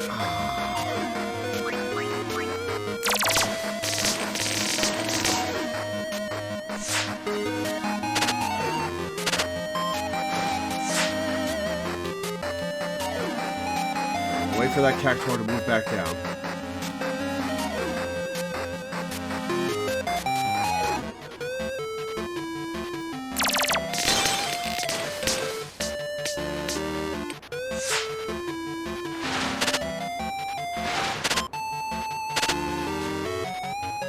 Presents coming.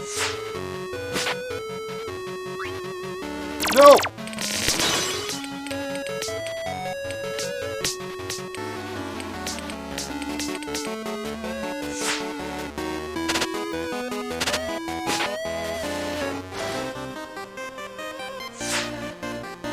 Okay.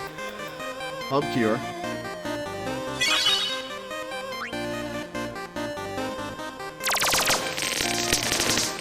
Alright, that cleared some of it out of the way.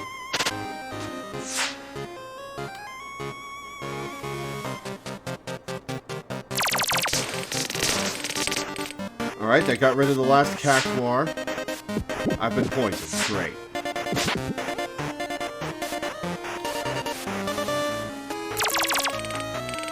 What? Come on!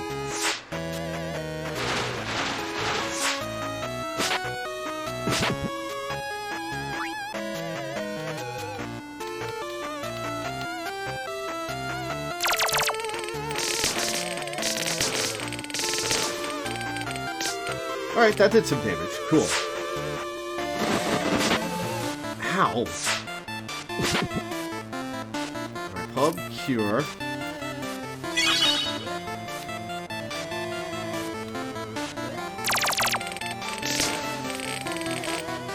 Got him.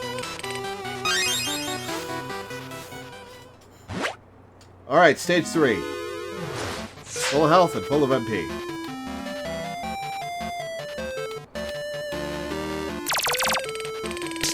Oh, come on.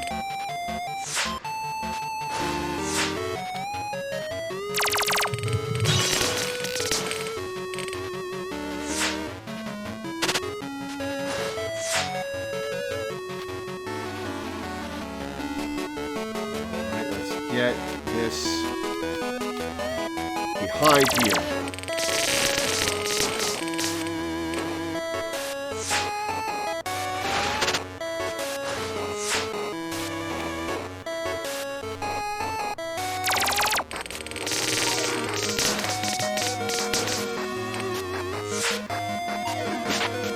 hit that doom.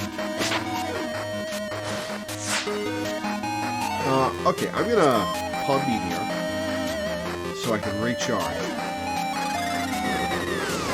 By the time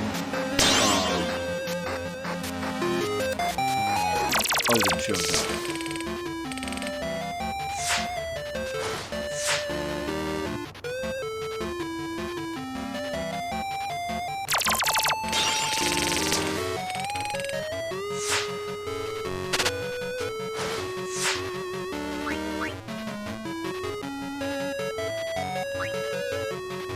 Another way, Cactuar.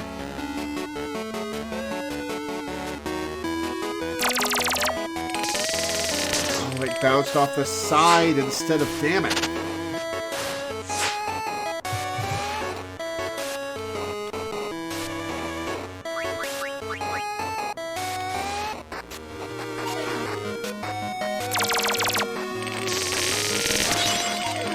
Alright, that did some work. I'm directly in front of a Cactuar though.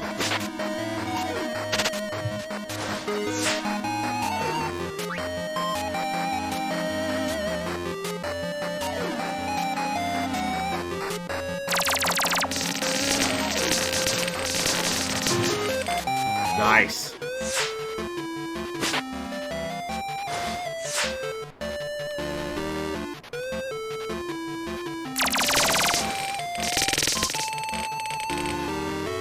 Alright, there's some damage. I'm gonna Palm Cure myself right now.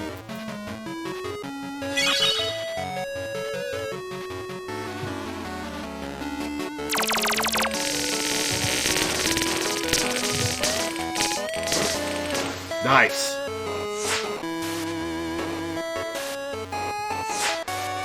Okay, I've got 3 turns before Palm Meteor comes back.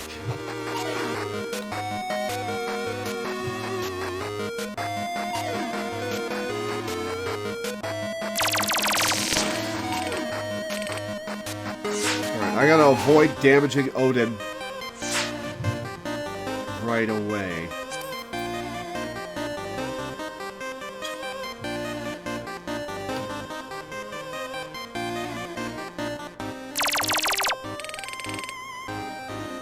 Oh, I forgot to use Palm Re-Raise.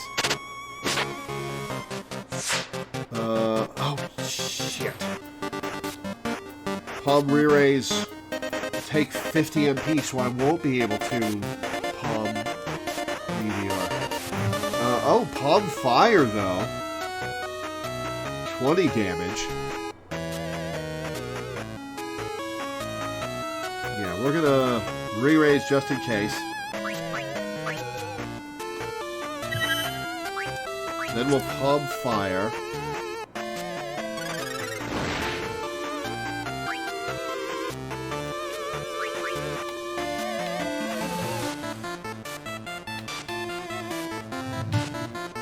And we'll kill Odin.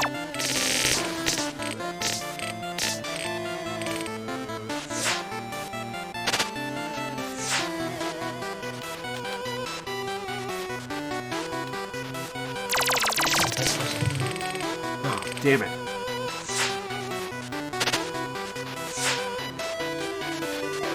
Alright, get the Cactuar down to 2 spaces above this Thornberry. Almost there, okay. And boom.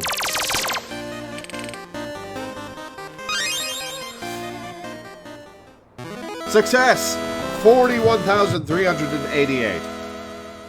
Congratulations. You can do that without taking damage? Holy shit. Full HP, full MP, no actions and no damage give you 35, 38, 39,500 points. So you can easily get over 80,000. You can probably get 100k if you play it right. Damn. Alright, well that's all I'm going to play it. Let's go look at the letters. That was a fun minigame.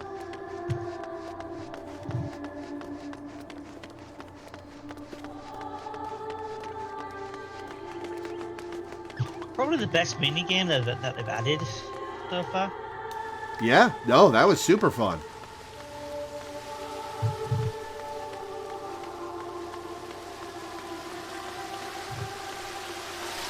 You have it forever now, yeah. Send the in. Just do a stream of grinding that. Greetings and welcome to the Letter Forest. Displayed here are messages of gratitude and encouragement, which folk the realm over have anonymously written. It comes as no surprise, but no few messages are addressed to adventurers. If you wish to peruse some letters, I should be pleased to guide you. And this is all letters from people you've helped in the past, I'll bet. A letter from a message board keeper.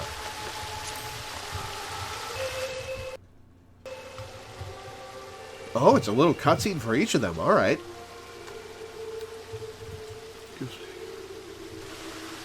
Many years have passed since we installed a message board on an unassuming street corner. To see it continue to be utilized by adventurers fills me and my fellow keepers with pride.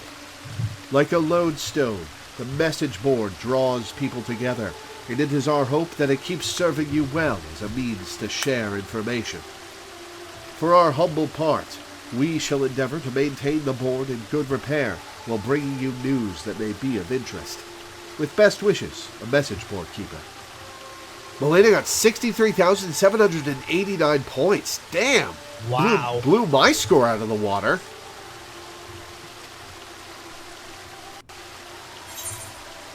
A letter from a choreographist. As a choreographist, my job is to create movements that convey specific emotions, such as a dancer's performance or a mammoth's adorable gesture. And though I have the honor of contributing my expertise to etiquette manuals, movement cannot be tangibly preserved in the manner that artwork such as paintings can. From the mesmerizing flutter of fabric to the inviting springiness of booze, it all passes by in an instant. In light of this, if but one of my steps or flourishes occupy a place in your memory, then nothing would make me happier. Movingly yours, a humble choreographist. Oh, these are dev messages. Oh, that's cool. Well, then that thing about the impermanence of movement is wrong, because the movement has been preserved through the medium of a video game.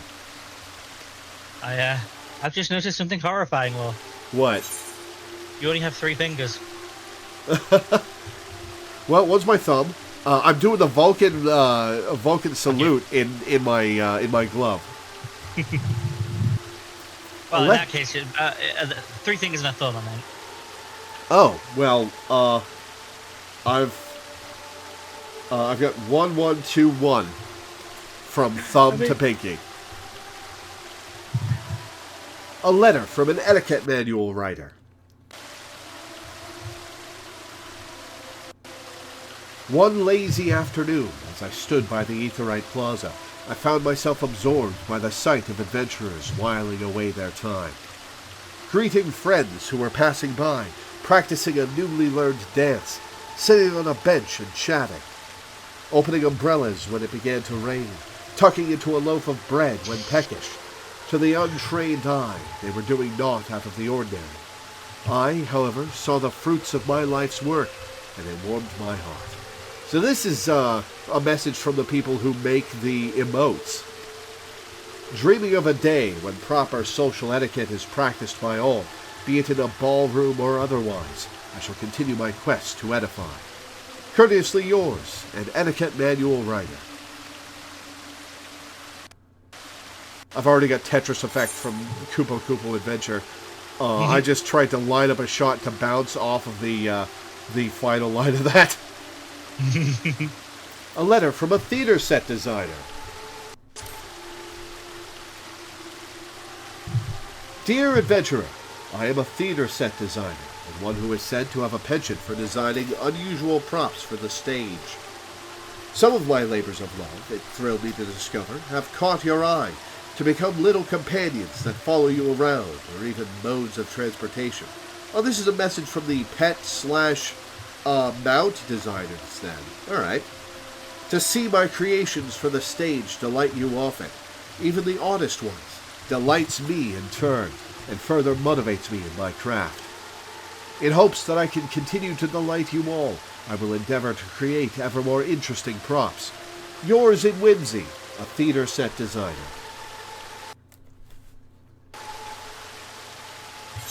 A letter from a festival committee member. This is the designers of the anniversary events and holiday events, I'll bet. Dear Adventurer, I am a festival committee member in charge of decorating the cities during celebrations. While decorations are an oft-unremarked part of events, some of you have noticed the little touches we apply, such as stray bombs and romantic snowmen. Aren't snowmen romantic? Huh. And it makes our efforts all the more worthwhile.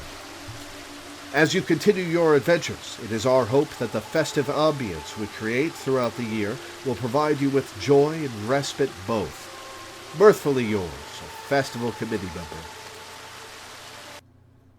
I wonder if the romantic snowman is talking about during the Starlight celebration, the snowmen all around, but there is one. There's like two hidden away in Uldar that have a load of little baby ones. Aw, that's cute. They've got to preserve the species somehow because they're all melting in the heat. A letter from an architect. Building designer, then. Recently, my fellows and I have been taking ourselves around the realm, repairing buildings and roads, as well as restoring natural landscapes. This we do as part of an initiative to improve quality of life for adventurers.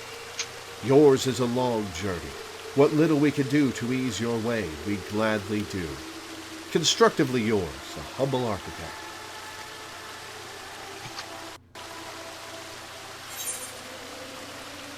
A letter from an artisan.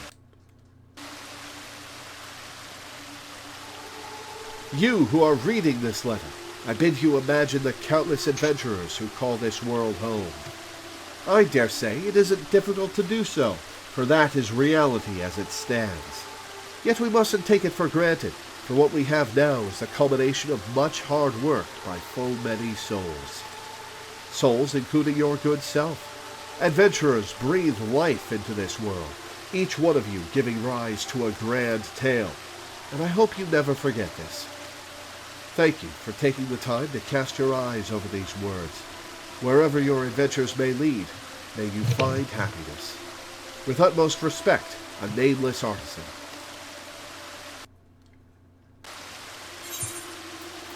A letter from a linguist. So the translator, the writer, or the pun master. I first set foot in this land 10 years ago. Since then, I have had occasion to meet numerous fine adventurers like yourself. Many languages exist, and they sometimes act as a wall that divide us. This world, however, is a place where we might transcend that wall and come together in unity. Each and every day, you and yours find various ways to forge bonds. In so doing, you gain access to a new world as seen through different eyes, and that is what makes life endlessly fascinating. Yeah, this is probably Koji, folks. Yeah. As you carry on adventuring, I pray that you will be blessed with many such enriching encounters. Yours in understanding and unity and puns, a humble linguist.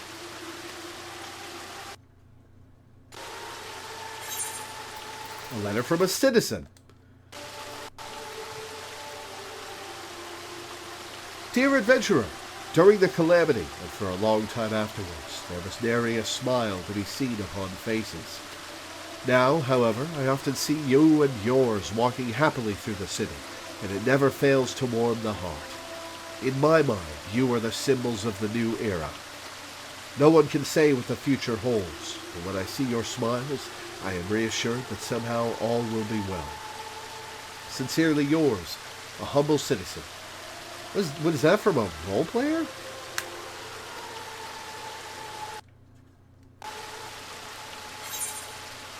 A letter from a theater director. So, the cutscene director, huh? I used to be an adventurer, but in the course of my travels, I developed the urge to recreate for others the sense of marvel that I was experiencing. Oh, a fan that got hired. Cool. One thing led to another, and I eventually became a theater director. My role is to produce spectacular theater, and nothing is more gratifying than to receive praise from the audience. For a long time to come, I hope to continue creating memorable adventures to share with everyone. Yours in imagination and wonderment, a humble theater director.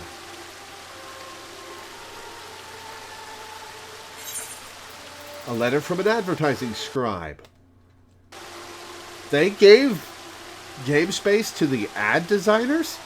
As an advertising scribe, I create notices for events and products that you see posted to message boards. Such information isn't exactly essential for adventuring, but I consider it job well done if people are aware of their options, and I'll keep striving to deliver information that may be of interest to adventurers. Thank you always for your kindness and compassion. Communicatively yours, a humble advertising scribe. To be fair, this game does genuinely have some great ads. We've just steered you away from them because, spoilers. Spoilers, yeah. Fair enough.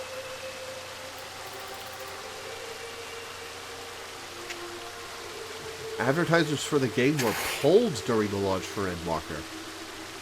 Really? They stopped Oh, the game was too popular, right. They stopped advertising. Yeah, during the Endwalker launch when they pulled all ads and stopped even selling the game for a while because of the 10,000 person multi-hour long queues. Please unlearn about the free trial. That was in fact the joke. Please unlearn about the award-winning Heaven's Sword expansion. Yada yada.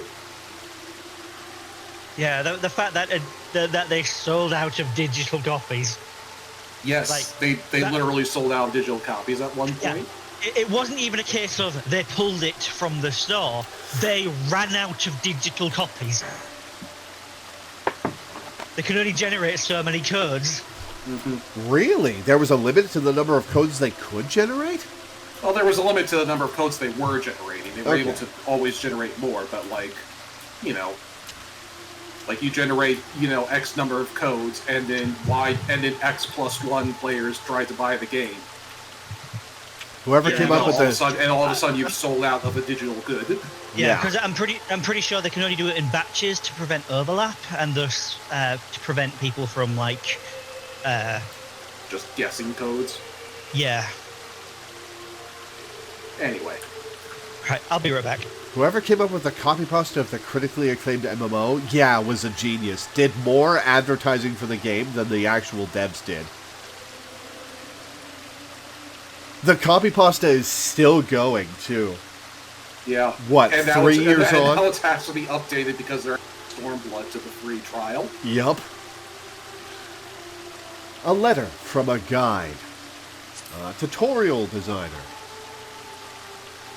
In all things, it's nice to be able to make changes to better suit your taste. But by the same token, the more choices one has, the more difficult it is to decide what to do. Oh, this is a quest writer, or quest description writer. We began posting guides on the message board as a way to answer questions from adventurers. Before we knew it, we had surpassed 200 items. We couldn't have kept at it for so long without your invaluable feedback. It makes us truly happy when we hear that we can help to solve your problems, even in some small way. Encouraged by your praise and driven by your requests, we'll keep working hard to serve you. Should you have any comments or suggestions, please do not hesitate to reach out. We always appreciate hearing from you. Informatively yours, a humble guide.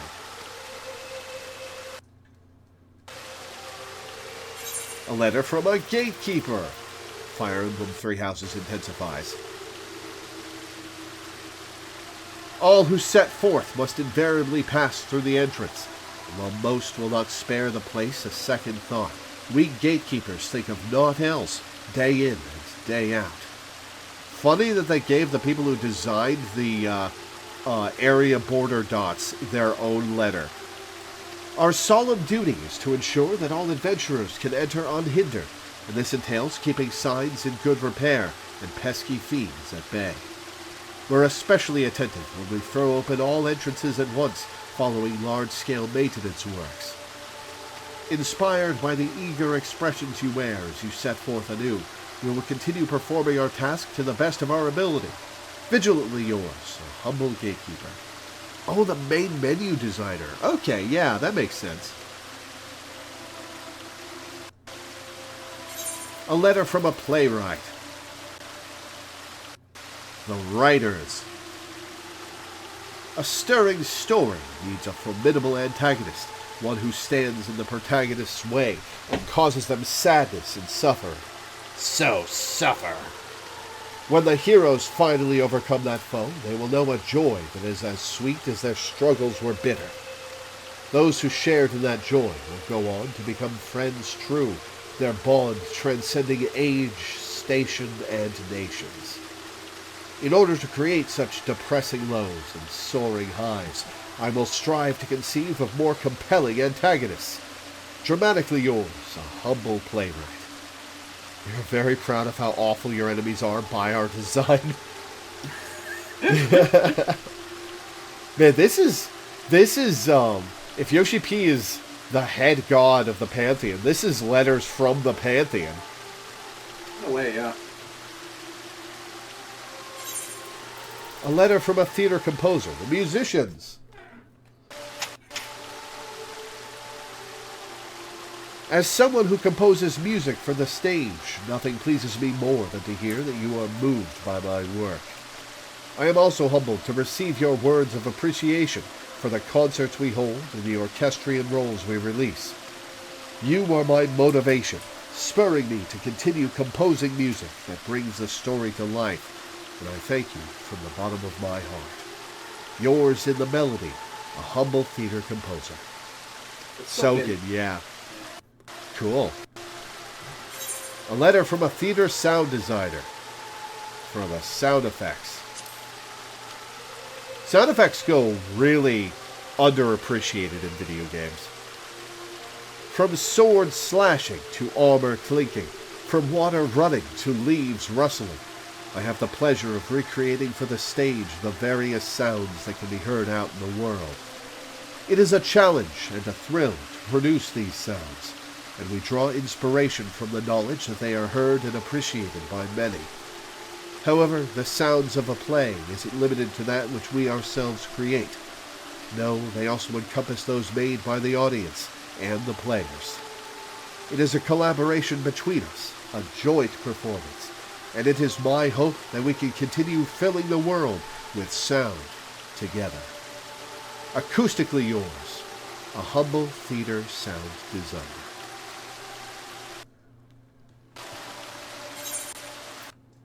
And that's all of it. Well, that was fun.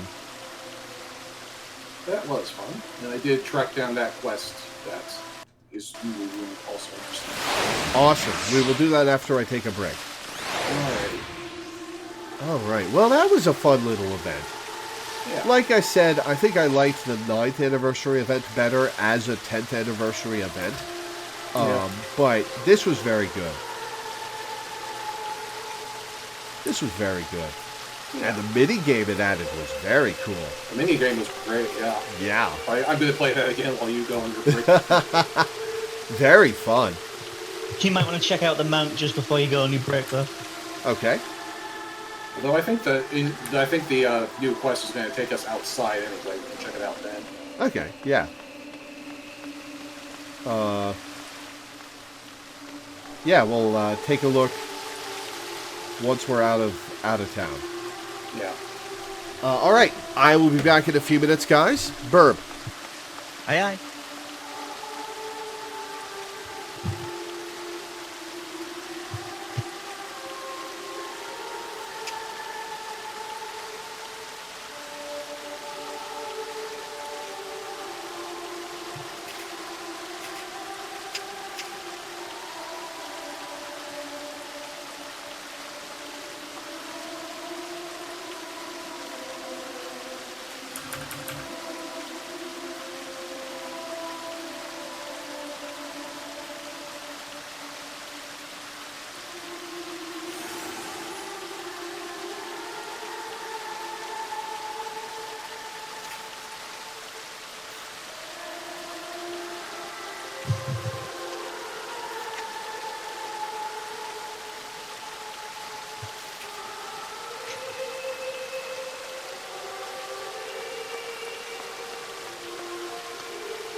Yeah, the sheer accuracy of your aiming would be absolutely nightmarish.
All right, I'm back.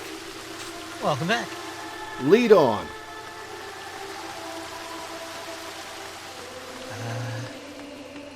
We're shall heading un- towards the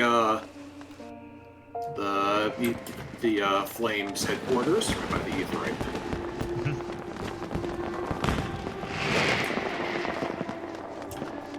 I am no longer one with the masonry.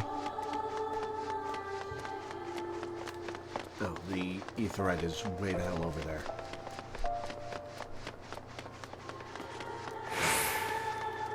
Might as well walk this way. Talk this way.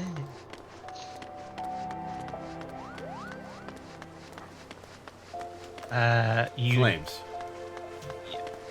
just over here, Nananji. Quest sync. Nanaji appears to be deep in thought, remembering the past. The determined set of your jaw, the dynamic presence, as if you're ever ready to leap into action. There's no mistake. You're an adventurer, and a dependable one at that. Tell me, What? in the frog suit, is that the jaw you're talking about? I mean, honestly, in this genre, the power does look like a respectable adventurer gear. Tell me, are you familiar with the name Louis-Sois Leveilleur?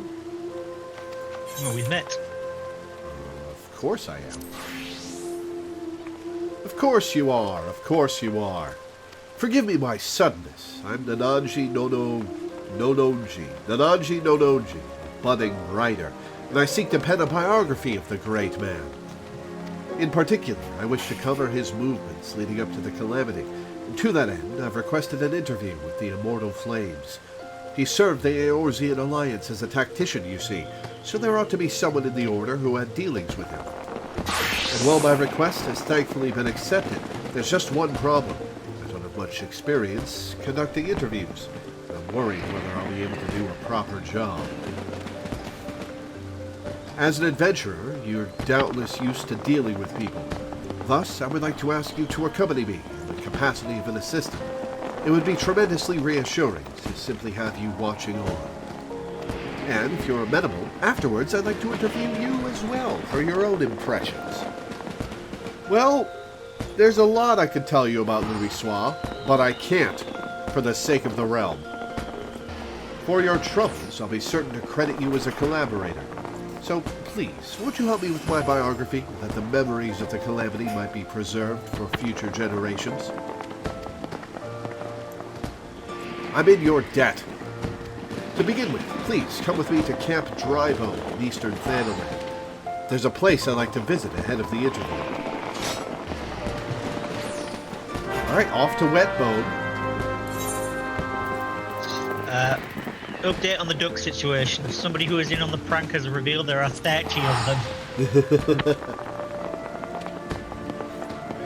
I wonder if this Well, dialogue that's is no any different fun, if you Telly. are a 1.0 survivor.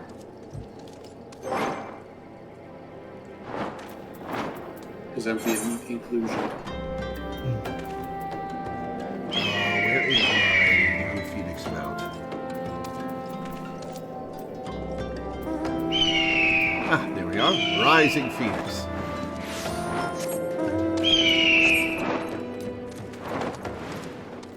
Movement of Flame Reborn. Have you noticed anything unique about it? But this isn't Louis-Sois, is it? No. How about this? Look at yourself. Oh, I'm the Phoenix. Oh, that's cool.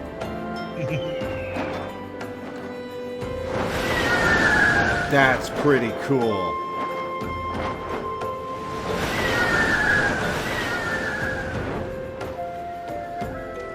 Where are you? Joining hunt trains at the moment, you just see a lot of explosions going through the sky.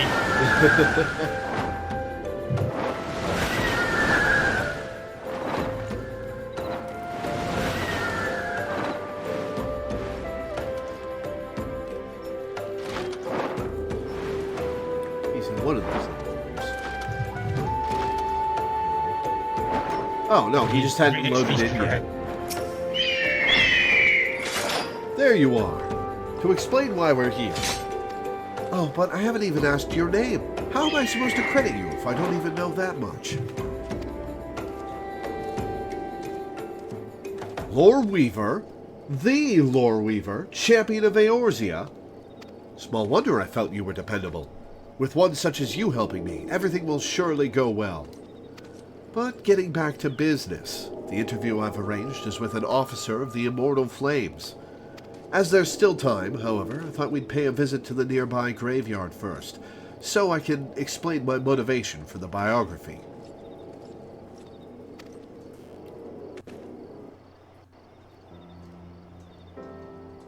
Wow, we haven't been back to this graveyard since Hildebrand. I come from a small village near the Cartano Flats. It was burned down in the calamity, and those who died were laid to rest here. My parents among them. You are not dressed for this. Oh, no, I'm not. It's hardly an uncommon tale. After the dread Primal emerged from Dalamud, he unleashed fiery devastation across the length and breadth of Eorzea. But as much as the calamity has scarred the realm, it is quickly becoming just another event in the history books. Beyond occasionally giving thanks to the Archons that Eorzea was saved, people spare it little thought. Well, honestly, if people are moving on from the end of the world and getting to be happier lives, I think that's a fine thing. But when you've lost so many loved ones, it's hard to feel that anything was saved. That's why I wish to know more about Loreweaver. By learning about his part in Eorzea's salvation, I hope that I will attain closure. That's my motivation for writing the biography.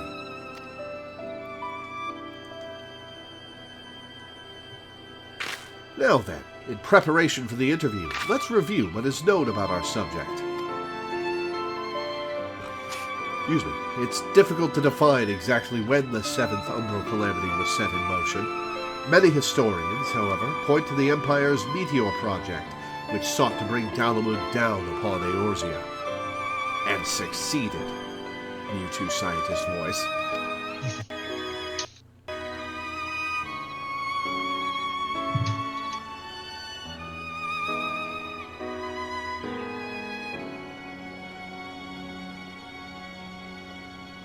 Wow, that sure is lady in bondage gear in the Limsa section of these posters. Yeah. I'd forgotten about that outfit. Plus Nuffica in all her glory. Yep. That's the boobalicious lady in the middle, right? Yeah. Yes, she is the infamous maiden of the occasional curse word matron's teats. Ah. Well, she certainly has a pair. Yes. It was the year 1562 of the 6th Astral Era. Seeking to combat the Imperial threat, Loreweaver founded the Circle of Knowing, an order whose objective was the preservation of Eorzea. Through its members, the Archons of Sharlayan, the Circle worked to unite the nations of Eorzea in common cause.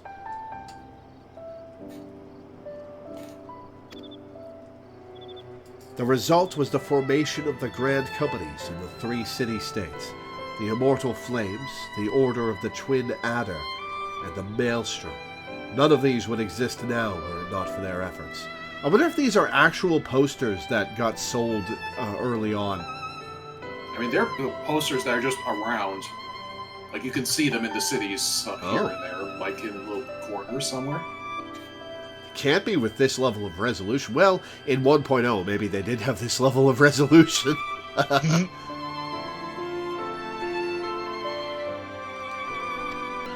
Yeah, I'm pretty sure you can buy... I know you can buy the Nothica one item because, you know... You can buy the Nothica one as what?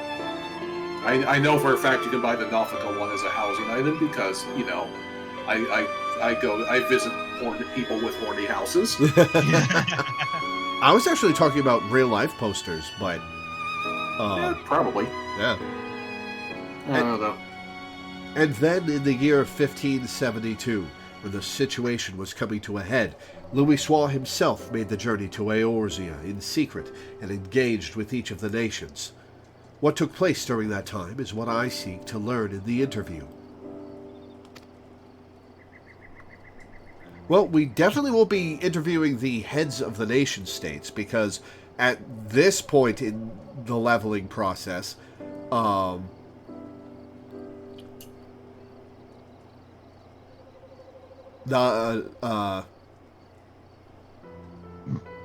Me?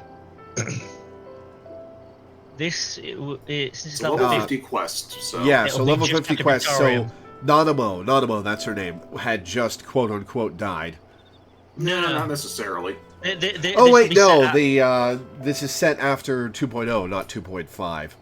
Yeah. Yeah. Right, so maybe we will interview Nanamo. The man we're due to meet is the contact for the Free Brigade, a unit formed of adventurers, and he apparently had Louisoix's assistance for a mission. The meeting place is Highbridge to the northeast. It's more or less time now, so let's make our way there.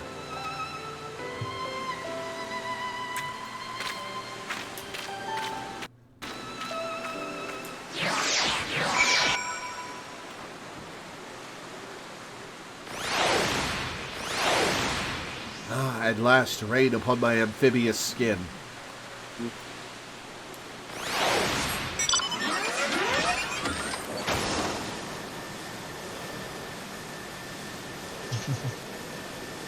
I look so as usual- silly on this thing. As usual, Drybone is soaking.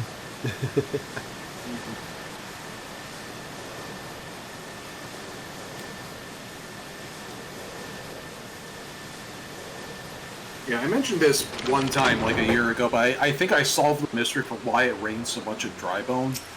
And it's because there is a sightseeing spot in this zone that requires rain. Ah, that would make sense. And so I'm betting they just send it to rain fairly often, so it's not, a nightmare to get that one sightseeing log point. Yeah. The interviewee should be along any moment now.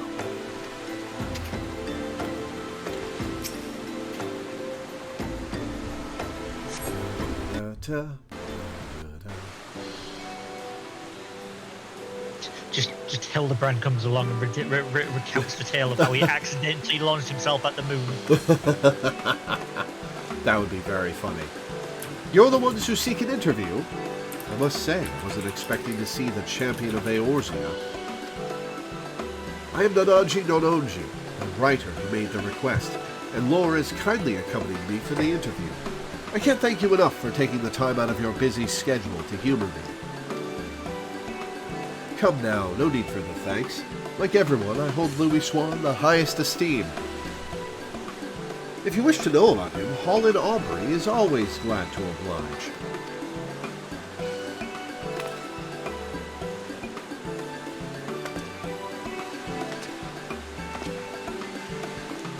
Without further ado, let us begin. This is an Immortal Flames person. Do you do the salute if you're not an Immortal Flame? I don't think you do. I think that's unique if you're an Immortal Flame. Probably. Without further ado, then, let us begin. My understanding is you had dealings with Louisoix. Could you please tell me the details? As you know, our grand companies were formed thanks to the Circle of Knowing, and it wasn't until Dalamud began turning red that Louisoix first appeared. Didn't do a salute, just waved awkwardly. Yep, same. Yeah.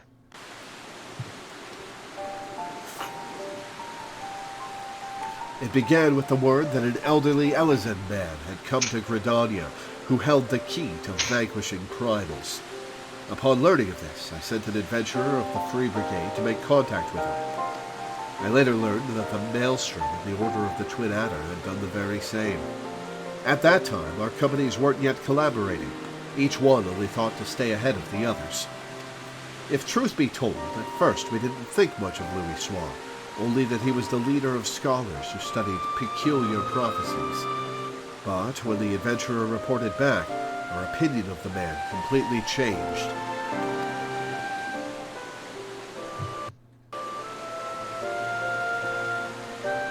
With his spellcraft, Louis Swan had opened the way into Afrait's domain, and by the hand of dauntless adventurers, the Lord of the Inferno was brought low.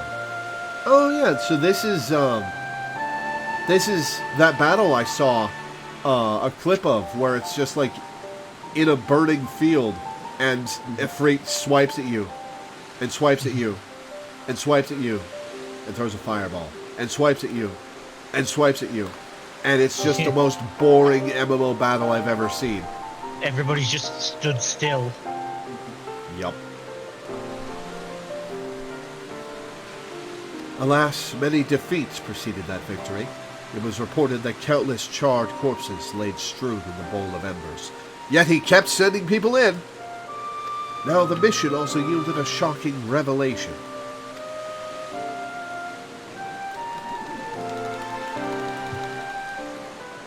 Following the battle, Legatus Nail von Darnus of the 7th Imperial Legion appeared and told the adventurer that the hour of reckoning was at hand, that Dalamud would soon fall and cleanse the land. That was when we realized that the Empire was behind the Red Moon's anomaly.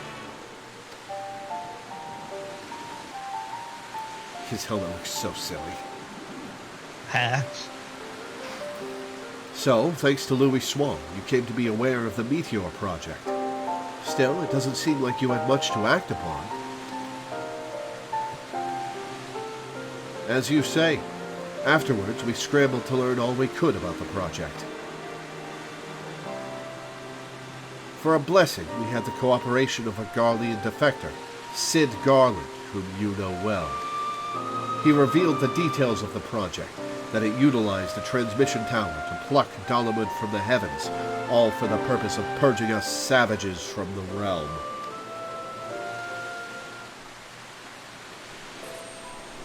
Zooms in on my toad mouth.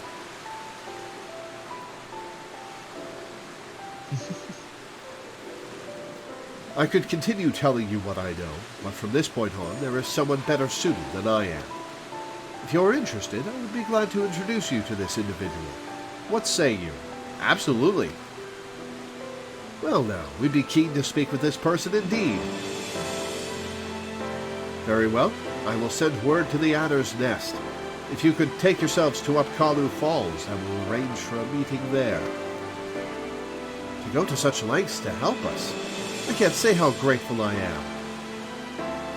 He's literally just sending a message, Nanaji. Oh, his glowing yellow eyes are kind of creepy. Do not mention it. As I said, I hold Louis Swan in the highest esteem. He was the one who brought our three nations together, and nothing would please me more than for him to be remembered. I am a shadow of the true self.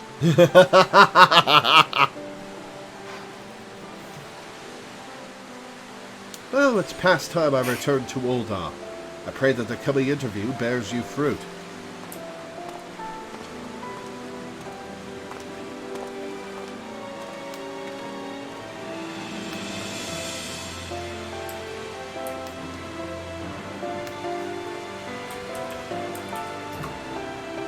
So, was End User License Agreement using a voice changer when disguised as Nail, or what? Possibly, although there is implication that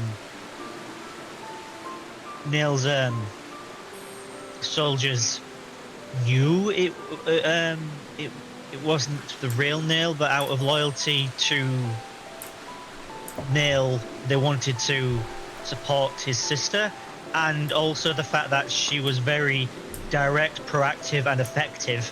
So, just like a bit of a mix between the fact that, like, loyalty to the family, and also the fact that suddenly productivity just went up. The lieutenant certainly has great respect for Louis Swan. And thanks to him, we have another promising interview. Come, let's head to Gridania, where the Archon had sojourned.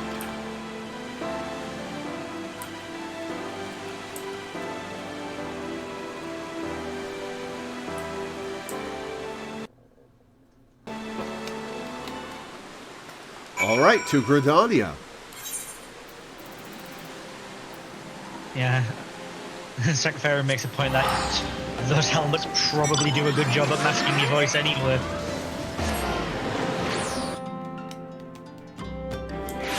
Got a concert here.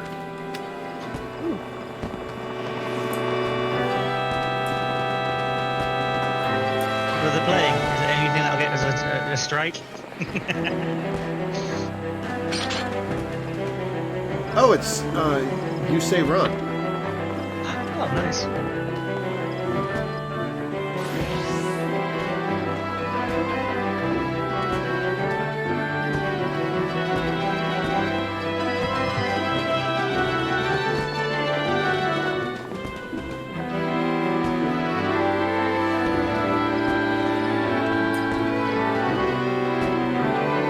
Let's get back to my hero. I haven't watched the anime, but I've been keeping up with the manga every week.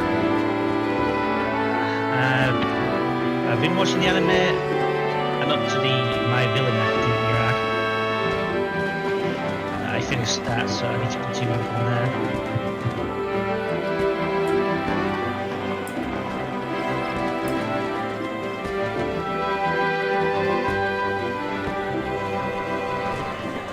This away.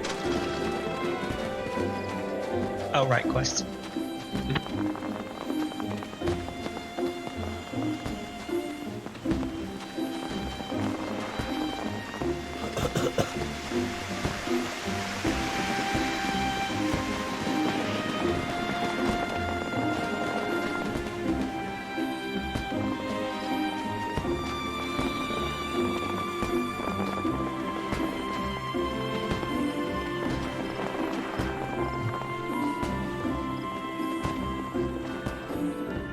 Wait, hang on.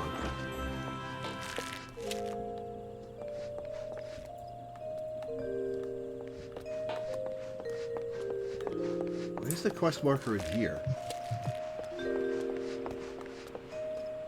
No, that's not.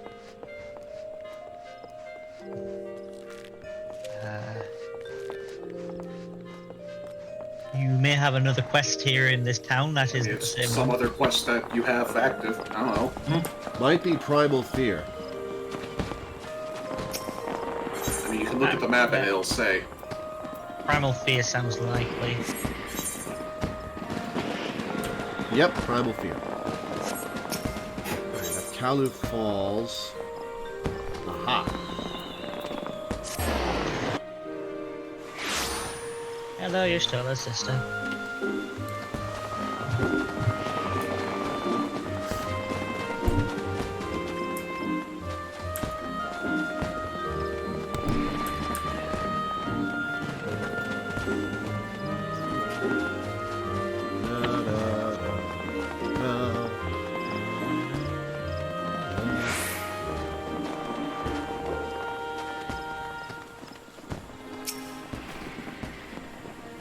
Excuse me. So this is Apkalu Falls.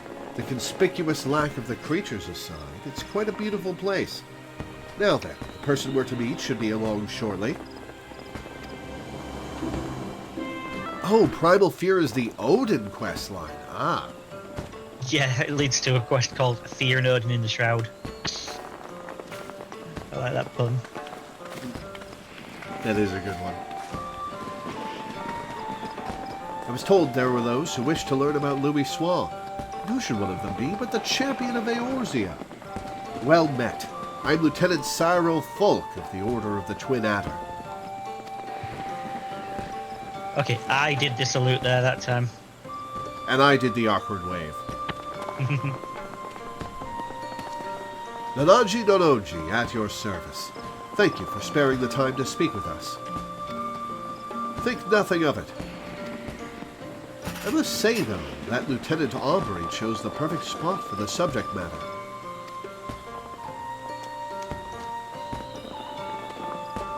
Louis Soir spent much time in rumination here in the days before the calamity.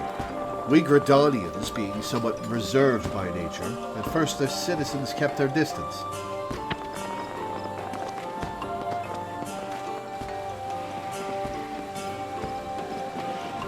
But in time, people warmed to him.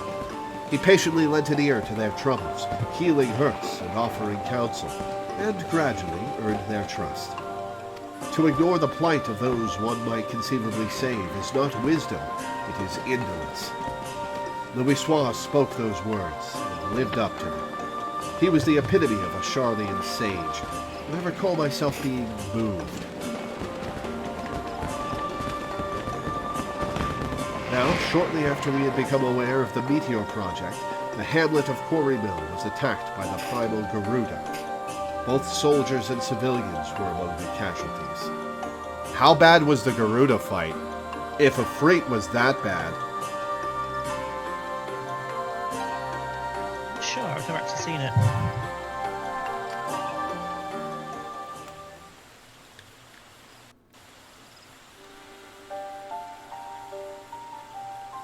The Order of the Twin Adder moved to vanquish the Primal, but we were not alone. Through Louisoix's mediation, we had the support of not only our sister Grand Companies, but capable adventurers the realm over besides.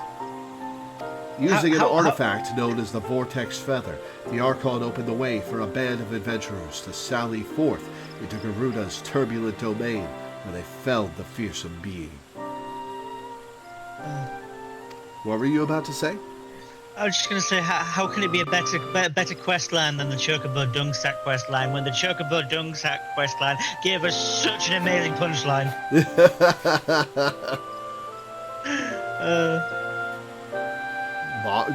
King Mogomog was a fight in 1.0? Huh. Yeah. I think it was optional. I know it was deep in the location with enemies that were way above the level cap. There were enemies above the level cap? Yeah, you were supposed to go in as like large groups to get through the area. Huh. It's a common MMO thing.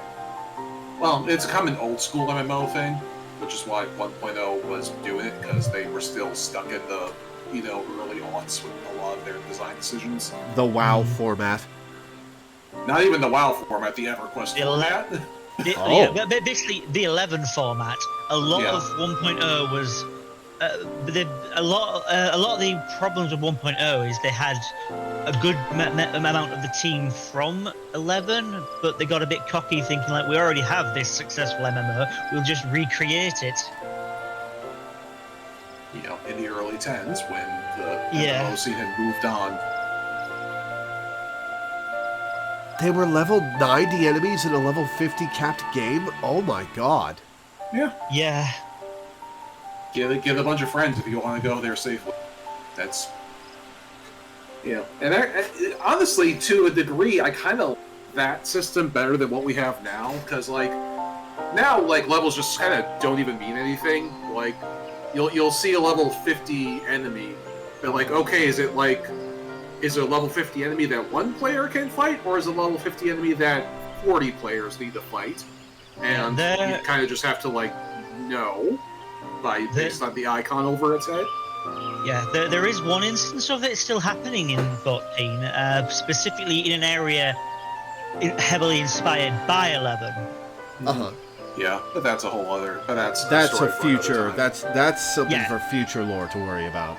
Mm-hmm. Yeah. Upon her defeat, however, the Primal's dispersed ether did not return to the land. Instead, it was absorbed into the Red Moon Dalamud. And when the Empire constructed a new base in Mordona, the Elder Seedseer saw the need for decisive action and put forth a proposal, the formal reformation of the Eorzean Alliance, which had for so long lain dormant. The initial response from the other nations was lukewarm at best. They felt that the burden to be borne by each party was excessive, and they were loath to do aught that would place them at a disadvantage against their rivals. Politics in the face of annihilation. Nothing could be more realistic.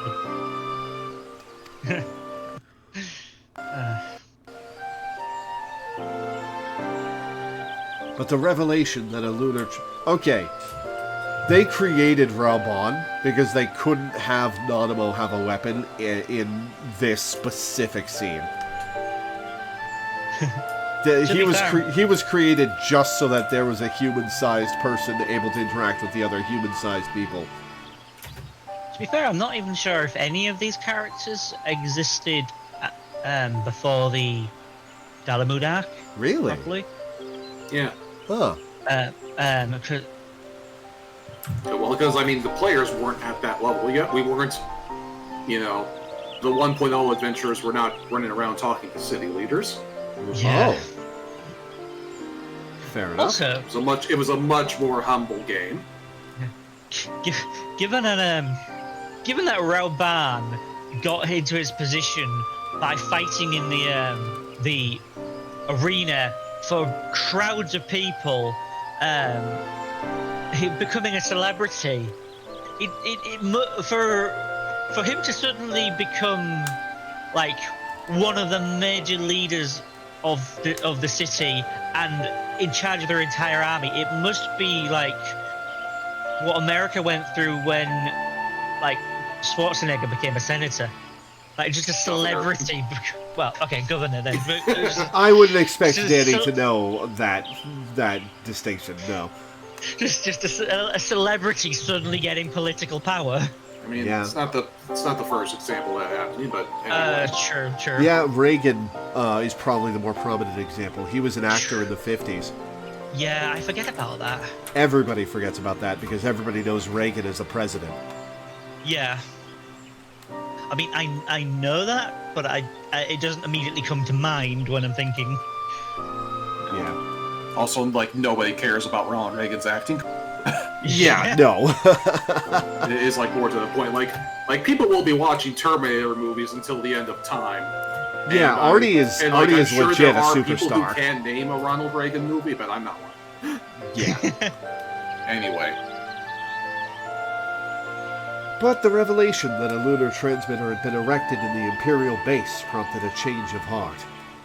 The tower controlled Dalamud's descent. If it could be destroyed, then the Meteor project would be forestalled. Yeah, or the moon would just fall to Earth. After having constantly been on the back foot, our nations were motivated to join hands, that we might strike a decisive blow against the enemy. Thus was the Eorzean alliance reformed, as the Circle of Knowing had hoped.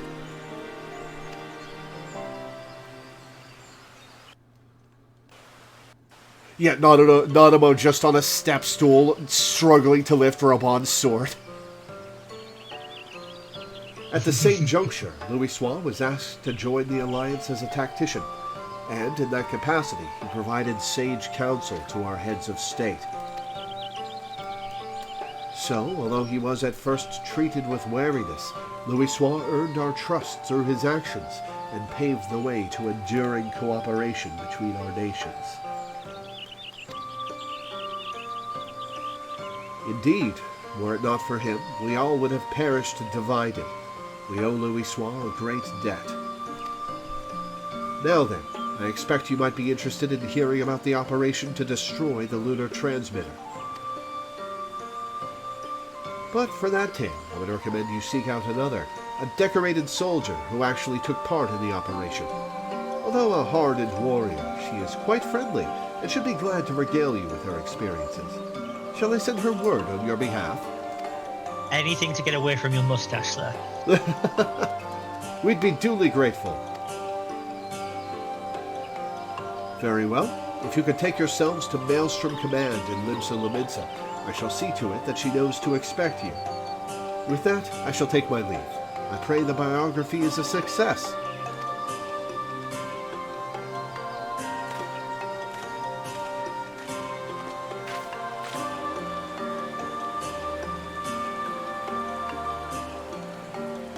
Everyone has been more helpful than I had dared to hope. It seems Louis had quite an influence on others.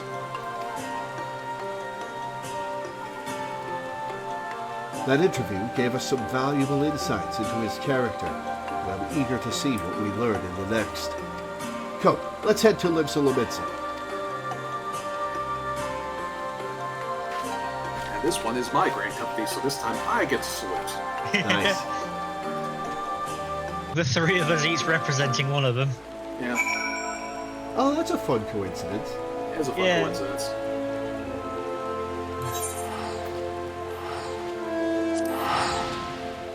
Yeah, I do not like Loreweaver's design. He's very clearly a 1.0 carryover, but he's an interesting character. Yeah, Yeah. definitely. Well, his design is just like low-level mage gear. Like actual like level 20 gear that they just slapped on an NPC with a unique beard. Yeah, but with the exception that for some reason he is wearing like tank legs.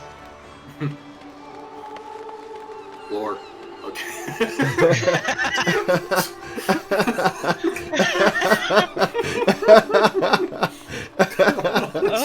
They said Maelstrom Command, so I started walking towards Maelstrom Command. No, you didn't. You started walking towards the end.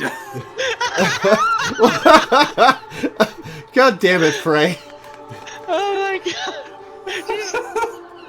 I don't even watch One Piece, but Laura's just Zoro. Yeah.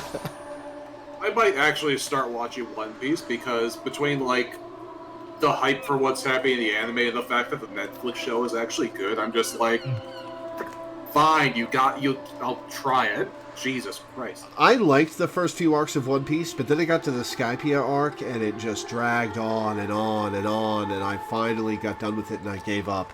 Yeah. I'm just But not I should probably reread it. And Yeah. get Now that further. the arc is bingeable, you could probably try it, but anyway. And there it is. Maelstrom Command. Shall we then?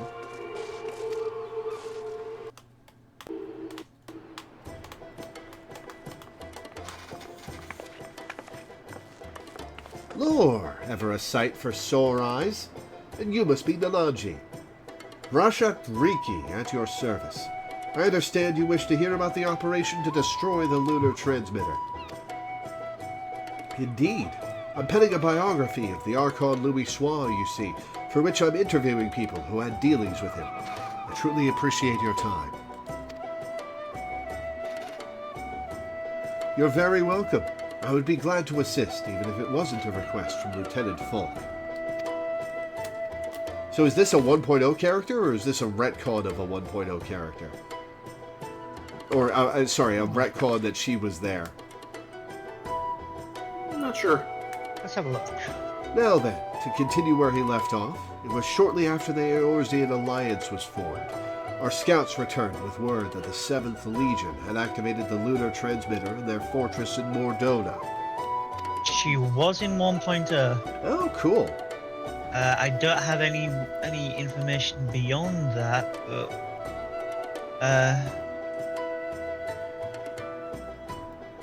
Now known as Castrum Sentry, the fortress was originally called Castrum Nova before the 14th restored and renamed it. It was in order to break through its defenses and destroy the transmitter that our three nations joined hands, and we were determined to succeed. The strategy that Loreweaver proposed was elegant in its simplicity. While our main force drew the Garleans' attention with an all-out siege, an elite band of adventurers would infiltrate the castrum and make for our objective.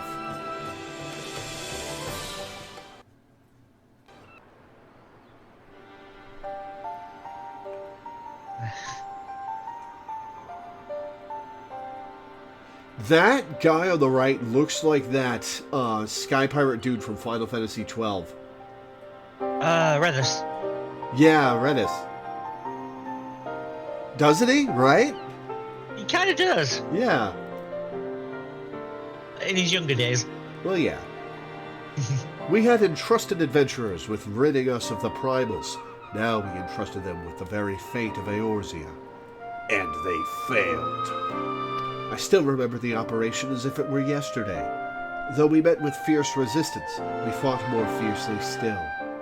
No matter the cost, we had to ensure that the adventurers had a chance to strike at the transmitter.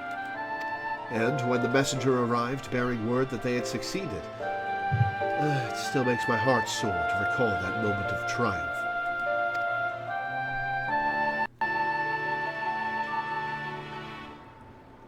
That day, we learned that, by standing together, the people of Eorzea could oppose even the might of the Empire. 'Tis no exaggeration to say that the victory paved the way for Eorzea's future. Without it, there would not have been an Operation Archon.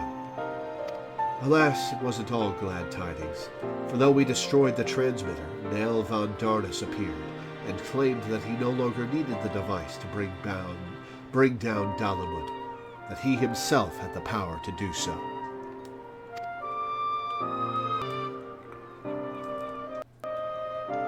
So long as Van Darnus lived, the threat of destruction remained. And so, branding him an enemy to all life in Eorzea, the nations of the Alliance undertook a desperate manhunt. So why didn't she need the transmitter anymore? Because Bahamut had tempered her and was using her as the beacon itself. Gotcha. At length, they located him in Kurthus and sent their greatest warriors to hunt him down.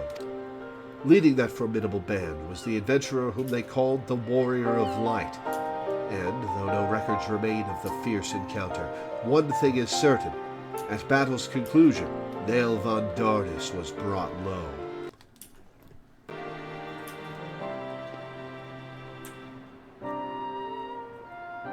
As you know, however, our woes did not end with the White Raven, for Louis Swan and his disciples determined that Dalamud would continue to fall. Yeah.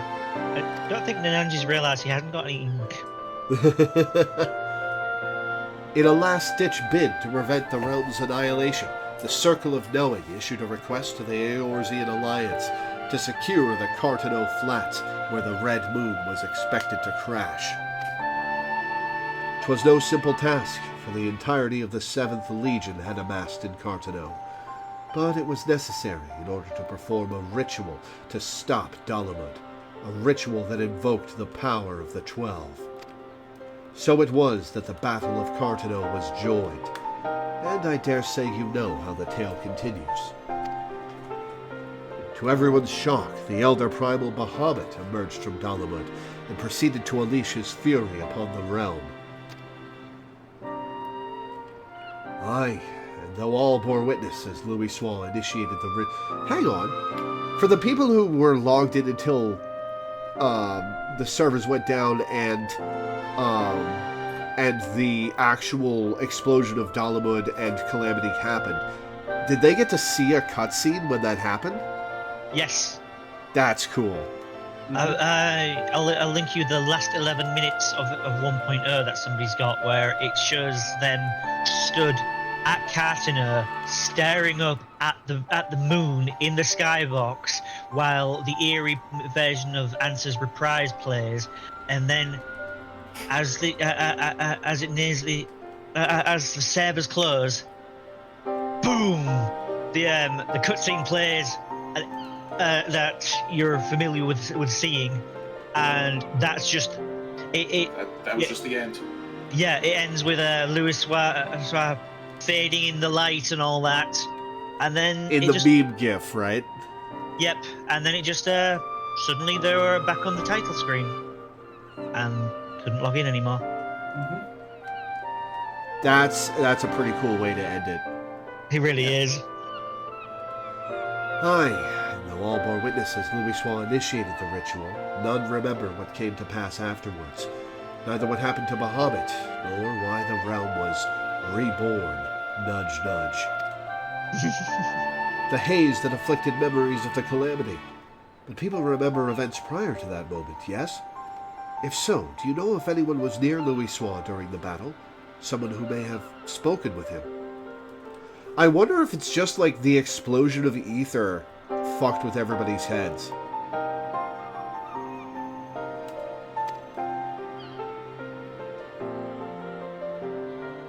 If someone was near him, I'm afraid I do not know. He was atop a rise for the ritual while I was a good distance away on the front lines. My apologies. Yes, there is absolutely no one here that knows what happens. Honest, sweat drop everywhere. No, please don't apologize. You've shared a wealth of information, and I couldn't ask for more. Well, if you're satisfied, then so am I. With that, I shall return to my duties. I look forward to reading the biography when it's finished.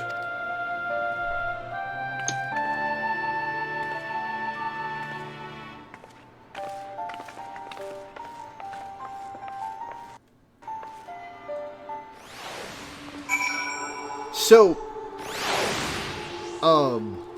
was the end-user license agreement revelation in the Coils of Bahamut, or did we see that in 1.0? That was in Coils of Bahamut, and it's still unclear to me if that was the intention from the beginning or what, because there's some bits of lore don't quite mesh with the reveal, and so it kind of it might be something they planned from the beginning. It might not be. It was in 1.0. There was a boss fight against Nil Deus Darnus, which was the transformed form that we fight her against her as in the Coils as well.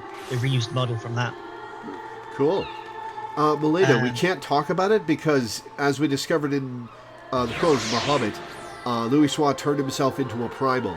And that would cause a lot of PR problems if we not let really. that slip. And really, the fear is that like people would pray to him. People will pray to him and bring him back. Yeah, that too. Yeah, people will pray to the primal and bring him back. Yeah. Or at the very least, disturb his rest. Yeah. Oh no, so no! Really, if people started, is just keeping the fact that Phoenix is a secret. Yeah. Yeah. If people brought Louisoix back with prayer, he would get twisted the same way the other primals do. It wouldn't be Louisoix, it would just be a primal. It would be somebody's impression of Louisoix. Yeah, and that would get twisted over time, even if it started out benevolent. He would eventually become as big a threat as the other primals. And even if it was, in fact, benevolent, summoning primals still saps the land of ether, and that can be dangerous over time. Yeah. And so in that way, being a benevolent primal is almost more of a threat because, like, the downsides are so much more hidden. Like with the big dangerous primals, you can go, oh, Titan's an asshole, we have to kill him, and also he's killing the land, but like, oh no, our guardian angel's killing the land, but he's our guardian angel, we can't kill him. Yeah. Something Final Fantasy XIV, but anyway. Now I have a grasp of events leading up to the calamity. And yet... Oh, forgive me. I was deep in thought. In no small part due to your help, I've managed to learn a great deal. But there is still more that I wish to know. Might I trouble you to accompany me a little longer? If you're willing, please let me know. Several cutscenes will play in succession.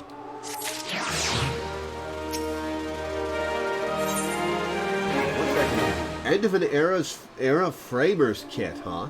Cool. It's for adventure plates and portraits. You'll continue accompanying me then. Wonderful. Come, let's head to the Drowning Wench to discuss our next move.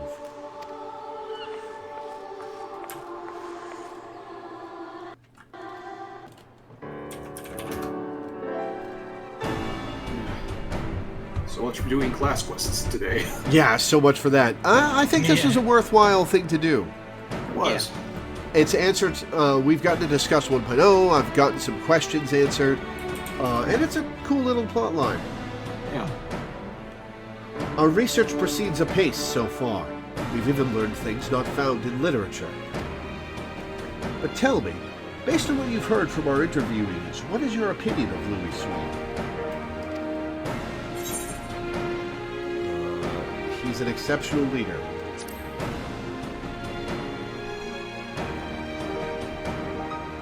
I agree. He possessed great leadership. If not, he couldn't have established the framework to realize his plans, no matter how brilliant they may have been. What struck me is how grateful the interviewees were to Louisoix for bringing their nations together in cooperation. It was nothing short of necessary for our survival. I went for, he had a difficult task. He said, indeed, from an imperial invasion to rampaging primals to nail Vandanis' scheme, it's contend with the toughest of problems. Yet in knowing this, I can't help but wonder. In his capacity as a tactician, it seems to me he had done more than enough by devising a plan and facilitating its execution. He went far beyond that, risking life and limb on the front lines for a land not his own. Perhaps he needed to be there for the ritual. Perhaps he felt a sense of duty. Even so, as noble as it is to desire to help others, what good is it if you end up sacrificing yourself? What was it that compelled Louis Swan to go to Cartano? What went through his mind as the battle unfolded? In order to do his biography justice, I feel I need to know these things. If Louis Swan had people near him at the time, perhaps he shared words with them in his final moments, words that could provide some insights. Where to begin searching for such individuals, assuming they exist? Are we about to be overheard? Sorry, friends, but I couldn't help but overhear your conversation. Just so happens I know a bloke has served among Louis Swan's guard at Cartano. Well, that's convenient.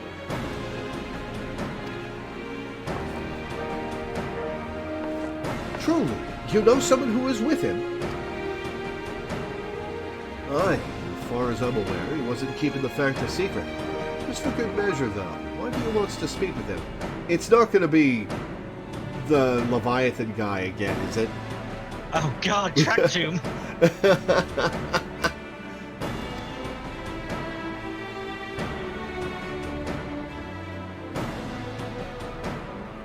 Louis Swan's biography, eh?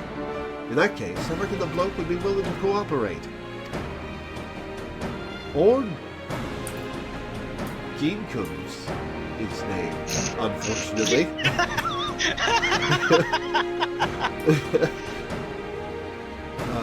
And he was a lieutenant in the Maelstrom. After the calamity, he turned to adventuring so as to be a greater help to the common folk. A Maelstrom officer turned adventurer. We'd be most keen to speak with him. Where might he be found? When Ord dropped in the other day, he said that he had business at the Morby Dry Docks. If you're lucky, it might be as he's still there. Understood. We're in your debt. Morby Dry Docks are is the Mordona No. thing No. with Sid? No. It's a lower, less known skill. We can actually teleport there from the Ethernet shards. Cool. We can't let this chance pass us by, Lord. Let's take ourselves to the dry docks at once. Off to Lowland Ocean. Yeah, you'll even have to teleport. You can just use an Ethernet shard.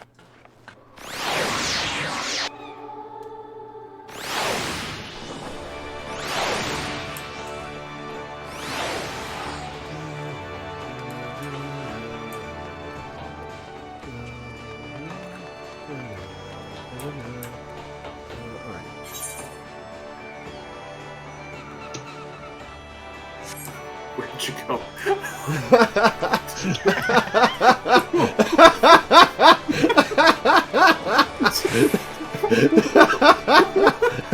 Were you trying to, like, jump off the cliff? No, I was trying to find the closest etherite. I stopped to look at my map, okay?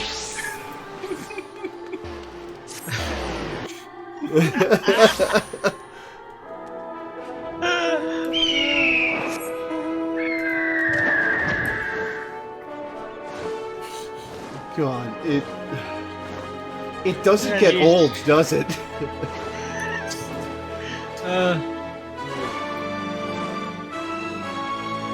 Oh, it's this place that we've been twice. Total. Maybe once. Have we ever been here before? Sure. Where betrayed This dogs? is where we fought Leviathan. This was the staging ground of fighting Leviathan. Ah, so we have been here. Once. And it's also how we get to the Wolf's Den for PvP. It's also where we came when Frey had had the kinky fight over the onions.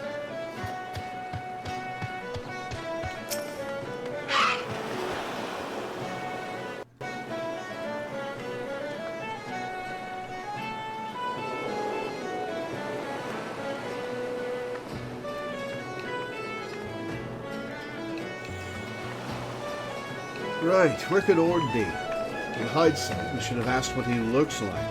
His name would suggest he's a mid-lantern, but... Would it? I don't think the name Orn Greencomb suggests anything. Nothing wholesome, anyway. You've got to be very careful with how you say that, or it's going to sound very vulgar. I'm saying it exactly as it looks like it's pronounced. Orn Greencomb. Well, nothing for it but to make inquiries. Let's split up for the task and meet again here. Can't stop hearing Greencomb? That sounds like a medical condition. Yep, that's what I was hearing.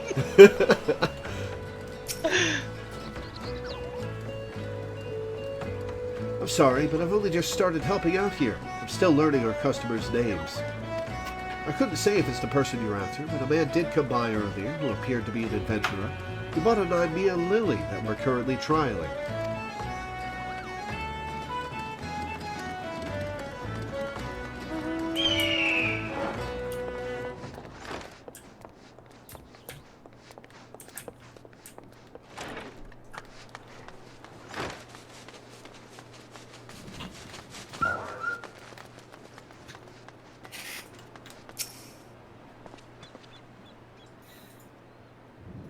Orn? As it happens, I spoke with him just earlier. He said that he wanted to buy flowers, so I directed him to a vendor. Not sure where he is as of now, though. Pieces are coming together.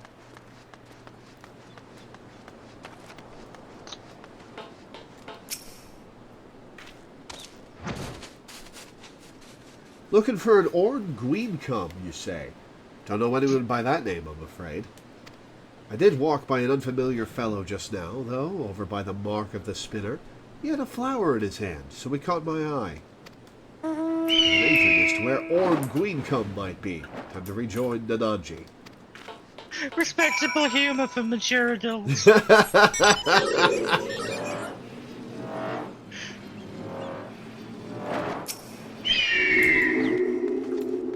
you are, Lore. Were you able to learn anything? Unfortunately, yes. So a man who could be Orn Greencomb bought an Nymea lily, then went to the mark of the spinner. If we hurry there, we might be able to find him. Let's go. Off to the south, then.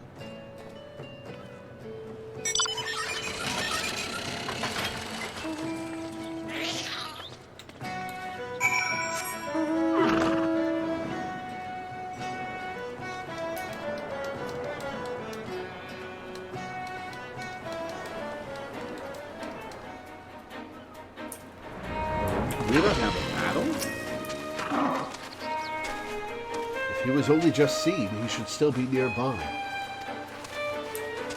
Oh, I was talking to Nananji instead of the destination. Okay.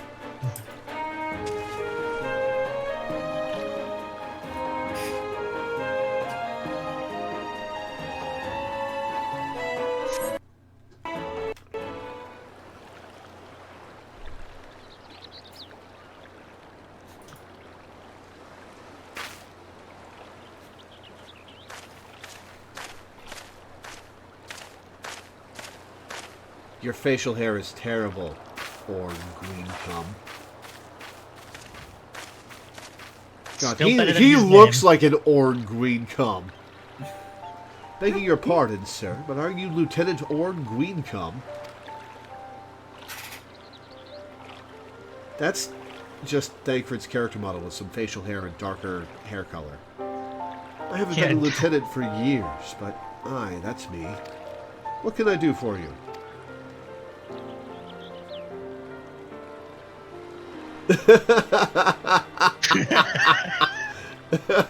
His expression.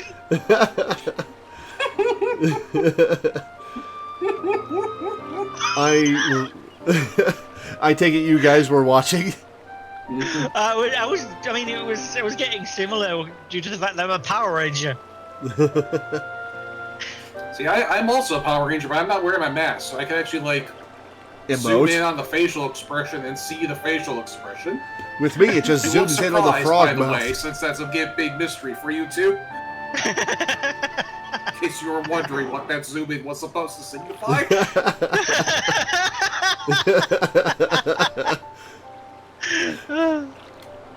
I realize this is sudden, but...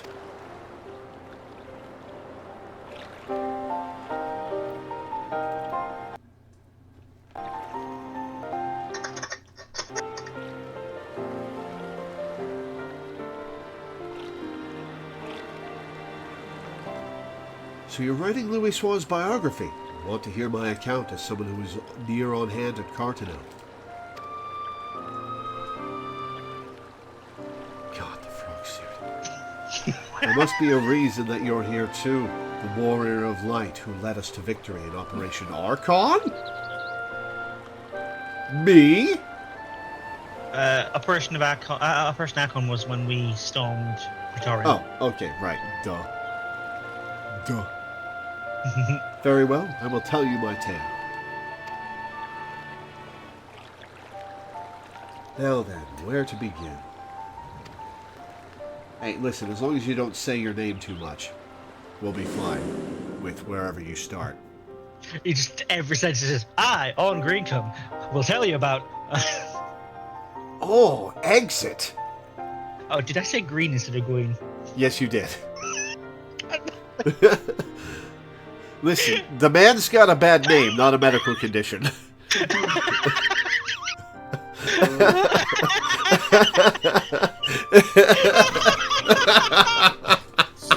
This is a Matt Mercer quality name right here.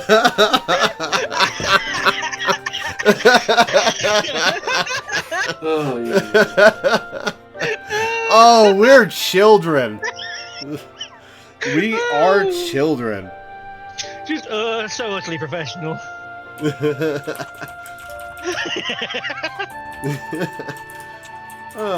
As you know, the battle was fought over the land where Dalamud was expected to fall. In the beginning, neither side was able to gain the upper hand, but when the Imperials deployed their Magitech armor, our ranks were thrown into disarray. Those charged with protecting Louisoix, like me, could only watch the carnage from afar. And though our forces managed to hold out thanks to the adventurer contingent, we sustained grievous casualties. But the real tragedy was what followed. As Dalamud hurtled toward us, it began shedding fragments of itself before finally bursting open to unleash the primal Bahamut. Oh my god, maybe that's why he gave us a side-eye initially. You're the same colour as his condition.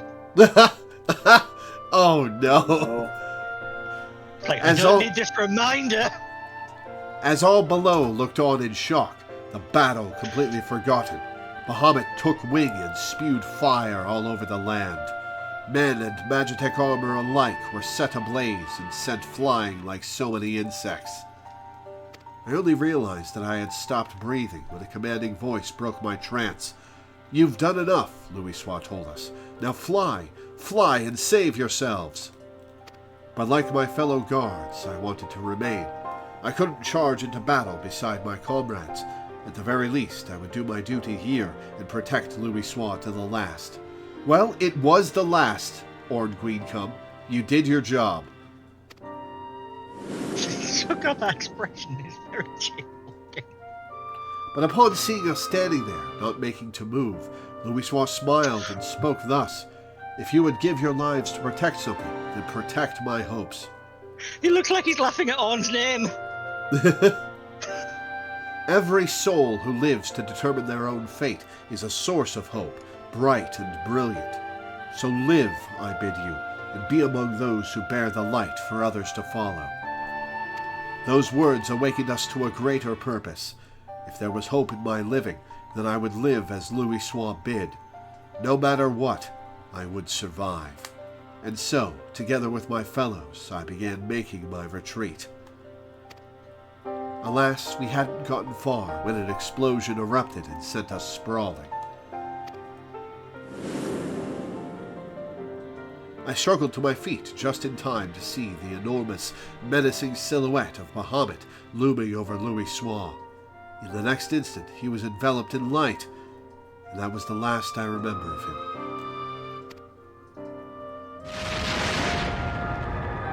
So, do you have to do the coils before this, or is this just you have to be level 50 and having finished a Realm Reborn? Level 50, finish Realm Reborn. Louisoix's final moment. Keep my mouth shut, keep my mouth shut. Amidst that light, he looked to be smiling. What he was thinking in that moment, I couldn't say, but one thing is certain. We, all of us, are alive thanks to him. Following the calamity, it was reported that Louisoix had defeated Bahamut and set about the land's miraculous regeneration. Do you believe this is the truth?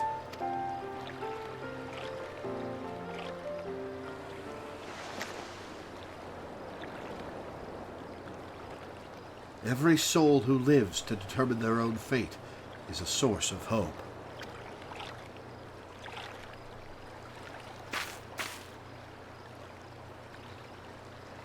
What we've learned has reaffirmed my belief, Lord.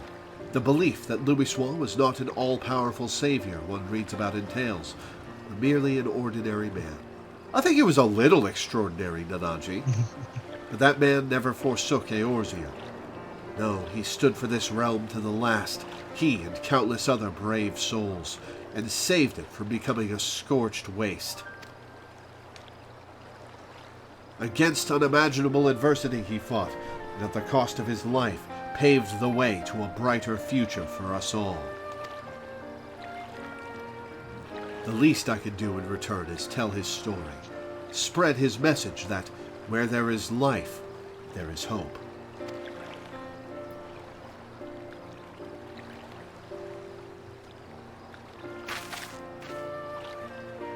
Thanks to your account, I believe I found an angle for the biography. I'm truly grateful.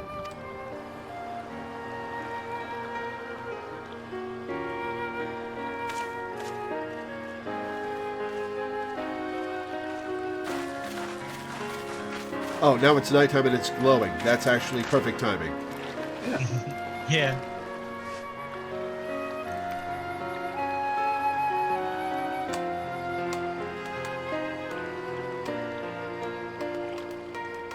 Would you care to offer a prayer as well? The prayer that the light of hope which Louisoix preserved shall ever burn bright.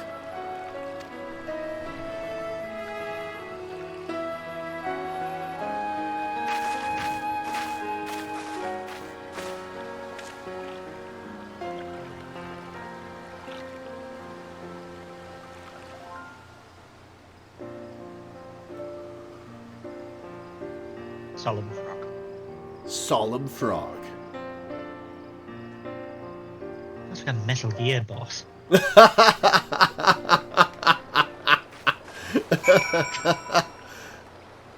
Oh, God.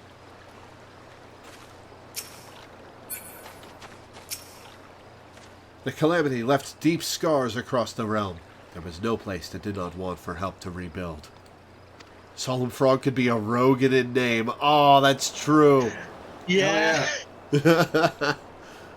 After being saved by our twin Adder allies, I decided to become an adventurer, the better to honor Louisoix's legacy and lend aid to those in need.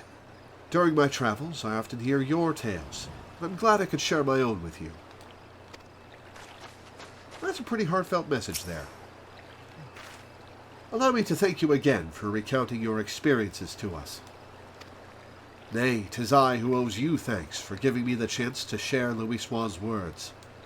All these years I had avoided speaking of the moment of his passing out of respect, but it would not do to take the tale to my grave. Through the biography, it is my hope that his spirit will live on in all of us. Now then, if you'll excuse me, I shall resume my pilgrimage to the marks. Wherever your travels take you, I shall be praying for your safety.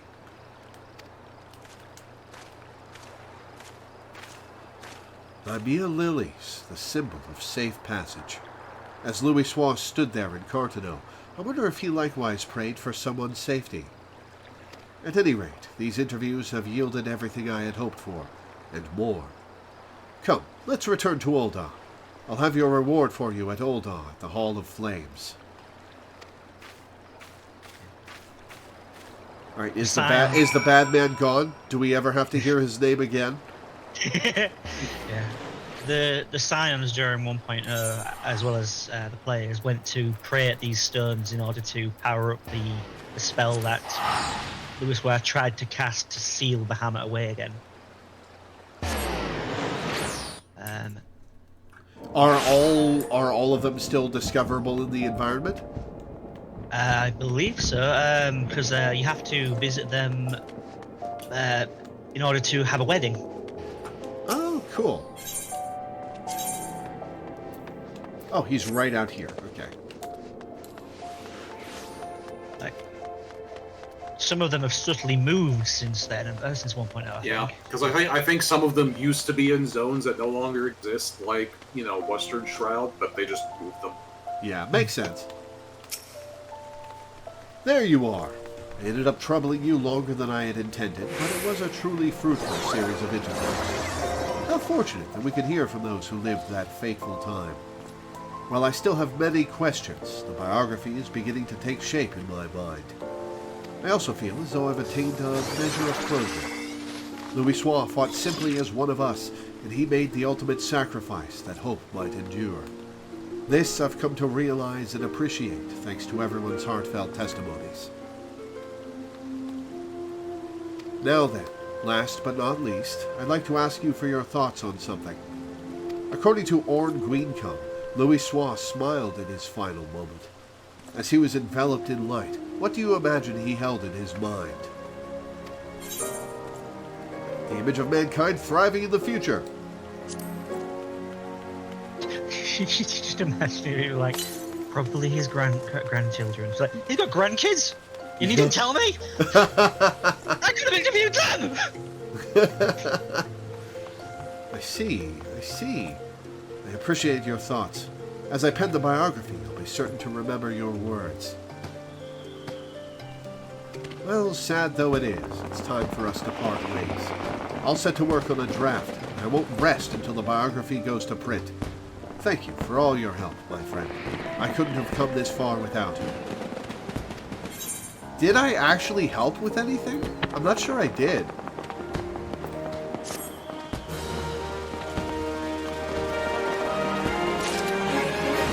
The man, the myth, the legend.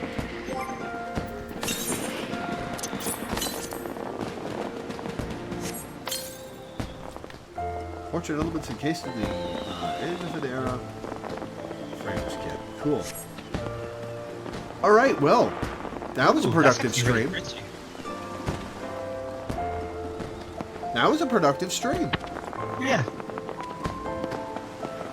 Good event, good side quest, really good mini game. Good lord. Good lore. Yes, I am. I've just looked at the portrait thing for that we got. It's a pretty good one. Yeah, the plate design is really pretty and ornate and Phoenix themed, but the actual portrait stuff gives you the effect where Louisoix is getting blasted. Yeah, it gives you like a light overlay, like you are, disappearing into the light. That's funny. I'll probably use that for a couple of my portraits. Yeah. So what's next week? That's a good question.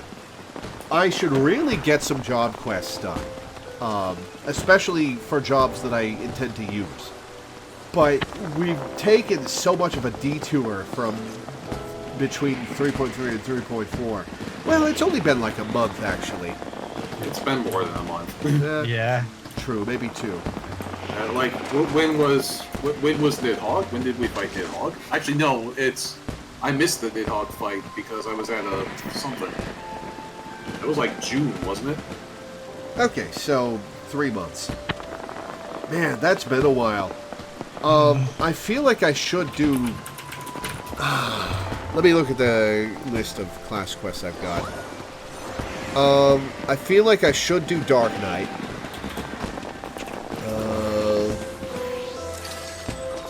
I should do Dark Knight. I might do Dragoon.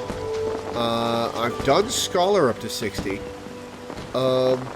Maybe I should do Machinist up to 60 from 50 to 60.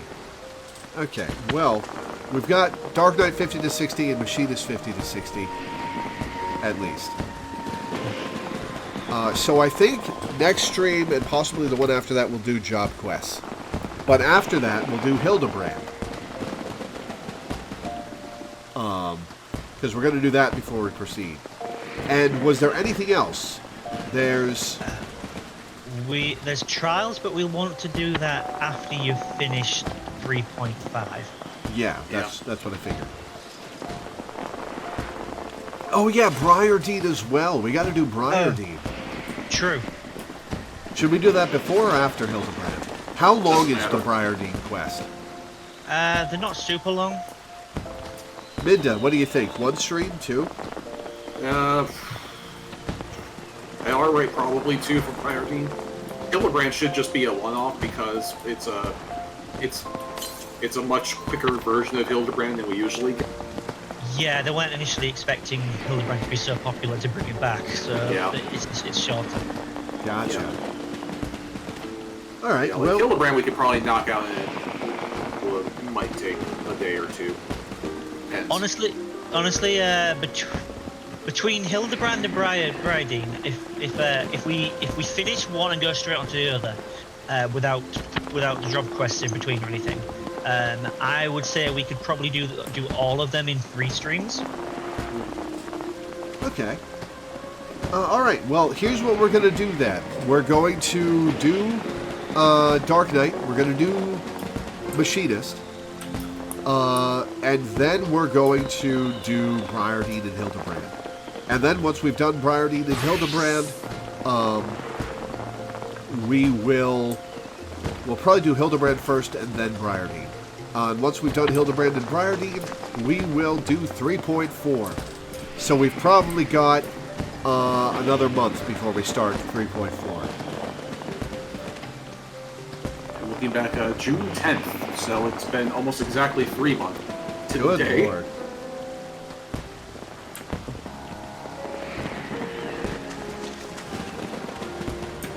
Good Lord. All right, well, then that's where we're going to end for today. I'll read my schedule and get off. Before I do, I would like to plug my Patreon. I make my living off of Patreon. It's my sole source of income. And I make enough to pay my rent and my bills, but I don't make much beyond that. So if you could go to my Patreon, which can be found either in the description of the YouTube video or with the exclamation point Patreon command in Twitch chat, pledge $1 a month or $1 per stream or anything in between. Pledge a whole bunch per stream if you really want to help me out and change my life. I would greatly appreciate it. I make my living from this. Excuse me. My patrons make it so I can do this strange, silly job and not have to be a telemarketer again. So I'm endlessly grateful to the people who pledge because I wouldn't be able to do this without you. As for my schedule, tomorrow we'll be playing Zero Escape, Zero Time Dilemma for a patron at 4 p.m. EST.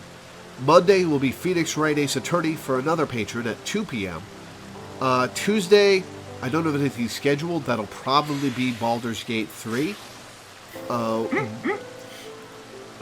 just thinking about the funniest moment of the stream yesterday of like, finally done with character creation. Suddenly, more character creation. A whole second character.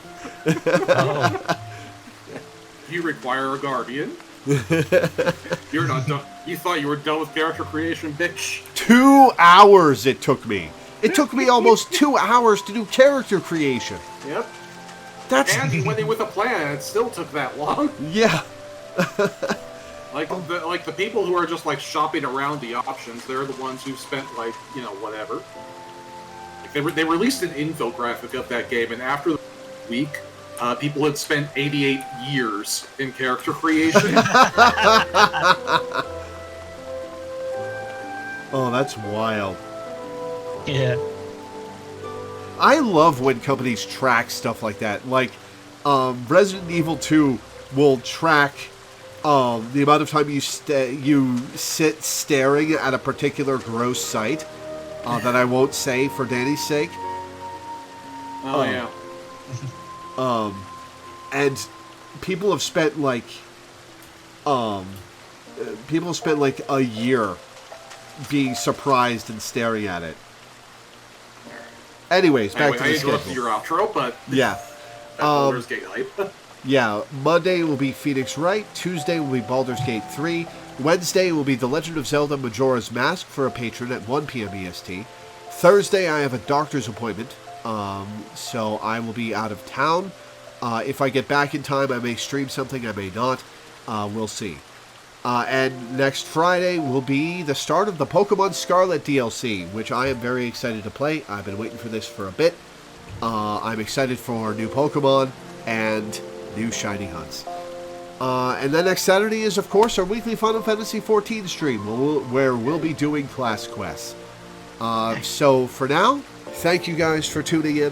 Thanks for hanging out. Thanks for watching. And I will see you next time. Ciao for now. Bye.